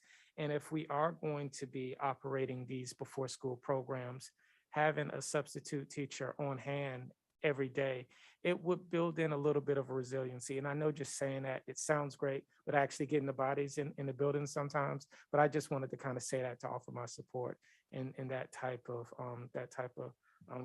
agility and flexibility. The next question dealt with the operating budget. So when I'm looking at it, and I heard Dr. Hardy talk about, as we increase the enrollment, it on the other side, it actually increases the amount of staff that's needed. But normally when we think about operating the school, we understand that if you're operating a school at a lower enrollment level, it's actually costing you more because you're having to pay for an assistant principal that may not be allocated or anything else like that. In this situation, it pointed out that the break-even point is essentially 3,940 students. And I would just be curious, maybe this isn't something that could be done today, but I would be curious if we were at that 50% mark with students, like, does that bring us into the red? Because it looks like you all are operating pretty efficiently, because I'm looking at the admin staff and it only accounts for 7% of the cost. So it's not a lot of fat in that budget. So I'm just trying to figure out if the capacity, if the enrollment is only half of what this max is, I'm thinking that it may be a little bit in the red. Is that accurate? So we provided for you a projected budget if we were at full capacity. We've been operating our programs at about 25% currently. And so we're doing pretty well as it relates to our budget. So we're not in the red, and we always proceed with caution to ensure that we always remain in the black. Good deal, thank you. And this is one of my last two questions. One of them just dealt with, I noticed that the Dss Subsidies was on there. And is that coming directly from DSS, which is maybe from the state or federal, or is that actually income that's coming from the county that would still have a portion of it reallocated to charter schools? How does that work? That is from the state and from Durham County. So it's not reallocated. That's from social services, comes directly to us for childcare fees. Gotcha. And my very last question, this one just deals with kind of what everybody already mentioned about overcrowding at schools like the EKPO that fills up so quick. Would there already be a plan in place if that happened to still allow the families to be able to register, but maybe allow them to go to a different school? Is that the idea already, or something that could be considered? Well, we will have to look at that because all of the other schools are already the capacities based on staffing. So here again, we have to look at, as I mentioned earlier, projected that we need a total of 62 staff at what we are projecting to open with. And so we're going to be short staffed. So it's going to be, it may be a little challenging to be able to shift students to a different site that may have a smaller capacity. It really depends on where the schools, which site that would be, but that's something that we're open, we can look into. We just will have to see and be strategic about how it could possibly be done, and have to work with transportation and see if that's something. Normally it is to those particular sites because of transportation and getting them there in a timely manner based on routes and all of that. So it sounds like if a program is being underutilized, it's a lot easier than if they're being overutilized, because it just makes that situation a lot more difficult. And also the geography in terms of how close the other schools are that are also over at capacity. However, I do think this has provided us with some additional ideas, and those ideas are definitely helpful. One point I do want to note is we're going to be monitoring enrollment by site very carefully. So as you think about, we're going to hire initially at 25 and 50%, but we're going to be monitoring sites very carefully. So I might be hiring more earlier at EK Poe, given the enrollment that I may at another school. So we'll be monitoring that. And that'll help us as we work with operations as well as the staff that we're hired, think about the creative ways, whether a program is under enrolled, how we can partner, or if it's over enrolled, as well as looking at maybe spaces in the schools that we can use in terms of the licensing. So I think all of those are good options for us to explore so that we can kind of think innovatively to provide as many seats as possible for our families. Well, thank you all again, because I know I had to utilize this service before for my kids, so I know it's greatly appreciated. So thank you. Thank you for your presentation. This has been very informative, and in the questions from my colleagues, I think Fred took all of my questions and thoughts and ideas. But no, that's good. I was gonna ask, I guess, do you have about I know you said you want to utilize as many people as possible for before and after school. Do you have a percentage of what that typically is? Is it typically like 50%, do both, 75%? I would say we probably have about, because our before school programs are much smaller, so we don't have as many staff as I probably in the presentation, we don't have as many staff in our before school programs. We only have about 35 staff in before school. So in after school, our after school programs are our largest. And so comparing working both, it's a very small number, probably a good 20%, 15% that may do both. Certainly our managers that manage the program, they do both programs, but as far as group leaders, we don't have, but only a few. We don't have that many that do both. And then thank you for that. I was just curious to know, again, when you're saying how many people you need to be at 100% capacity. When I look at this operating budget, you shared that this is at 25% capacity as a projection, that this will be the budget. The budget that's in the 25%. presentation is 100% capacity. The operating budget? Yes, it's a proposed budget at 100% capacity. Oh, at 100% capacity. Yes, but right now, currently, we're operating at 25% capacity. Okay. So this budget, I was gonna ask, is it middle school and elementary? Which percentage is which, but it's 100% of both elementary and middle school to service both at 100%. Is that right? It's 3,940, which is based on our elementary. The number of programs. elementary schools. Yes. Thank you. I'm catching up. Thank you. And then with that, I appreciate the slide that has the comparisons for other programs that are out there. I know that Mr. Raven mentioned the DSS stipends as well. Do we offer scholarships for after school? And if so, about how many were those offered as well? Yes, we do offer scholarships currently for our after-school programs. And as I mentioned, for the new year, we'll be offering 300. Okay. Coming up, utilizing the grant. Currently for our after-school program, for middle school, we have 54 scholarships that we provide in right now. And I don't have the exact number for elementary, but we do have currently offer, it's about 100 scholarships that we provide for our families. Close to about 100. I can get the exact number, but it's about 100 scholarships that we provide. Okay, and then my last point I was going to make, and I appreciate I'm hearing Dr. Hardy weigh in on this, just the creativity and innovation. If we already know we're going to be over capacity at a particular school or under capacity, and I also understand the balance of, make sure we have enough staff as well. But if there's a possibility and geographically with transportation for us to use an additional space that we have, if the staffing is there, to consider that so that we can make as much room as possible, utilizing the spaces available to us with transportation, knowing that's going to be additional costs, but seeing how we can, again, accommodate the needs of the family with this bell schedule change and what that may call for. So thank you, I appreciate it. And Ms. Valladares? Thank you so much. I also just want to encourage, every person who's out there to take advantage of community offerings. I mean, this is so necessary because the demand is so high. The spots that we have, unfortunately, based on all these factors, whether it's staffing or all, all the other factors we discussed. You know, we have the city of Durham listed here. I'm so grateful that you put that in here in terms of city of Durham Parks and Rec. You know, their fee 132 for after school only.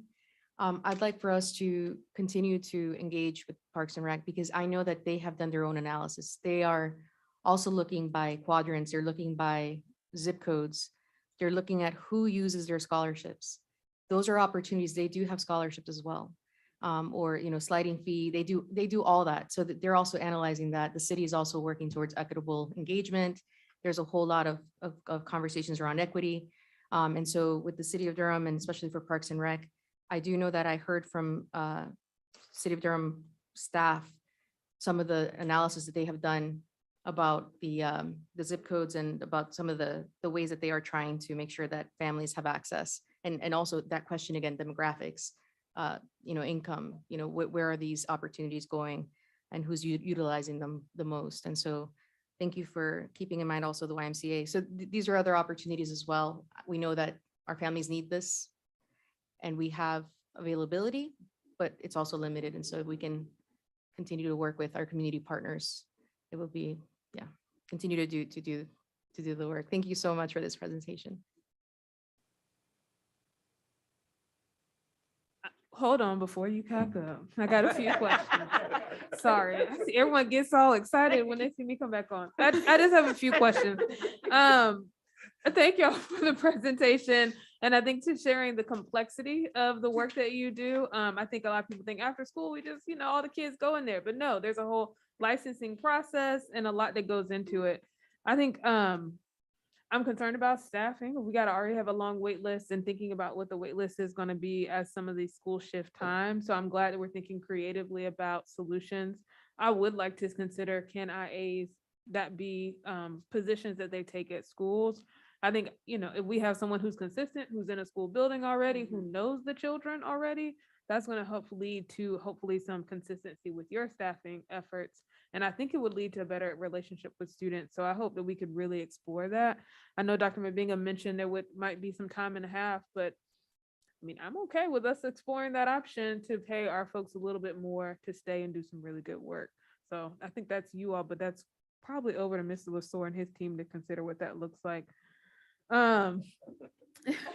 He's nodding his head that y'all can't see on the cameras. I do want us to explore those options and run those numbers because I do think families are looking for this option. I know a lot of families emailed us beforehand and want that. And then I was wondering, you mentioned this long wait list. Is majority of that capacity or is it because we lack of staff or some combination of both? It's lack of staff. Lack of staff. It's Okay. lack of staff. So if we were able to serve all of the students that are on the wait list, we would be at our pre-COVID numbers of enrollment. So we lost that many staff after COVID. So it would put us back at our pre-COVID numbers. You have to be 18 to work in the after school program? Yes, 18 high school diploma. 18 high school diploma. With So children, yes. some recent graduates might be available, some Durham Tech students, some NCCU Yes, and we students. just did a high school job fair at the CTE did a job fair at the library just this week. And so we participated in that for students that are getting ready to graduate. So That is wonderful. I saw that posting online and a wonderful opportunity for our kids. I think the staffing is going to be crucial. And I think families are going to be waiting on that. I wonder if there are other ways that we partner or do some other programs inside of school so that we can help fill the capacity. Because I know families are going to come back to us in August and say, wait, y'all said that we were going to expand these options. So how do we get creative about doing that? So thank you for the presentation. I think that's it. Thank you all. Thank you. That is the last item on our agenda for this evening. I'll accept a motion to go into closed session.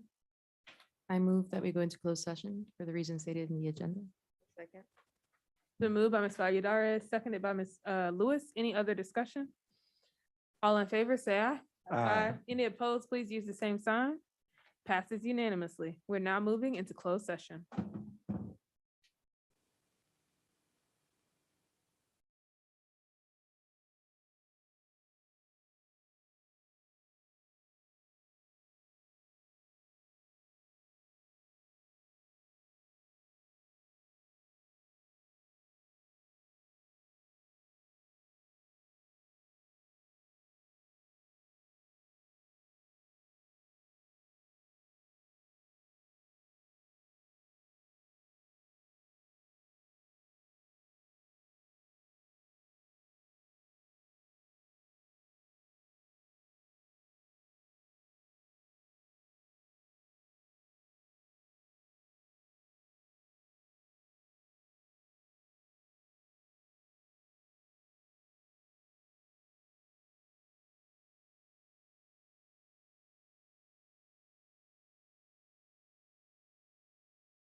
We are now back in open session. Dr. Mabenga. Madam Chair, I'm here to seek for your approval for the personnel report as discussed at a closed session. I move that we approve the personnel report as discussed in the closed session dated April 21st, 2022. Second. It's been moved by Ms. Lewis, seconded by Ms. Byer. Any other discussion? All in favor, say aye. Aye. Any opposed, please use the same sign.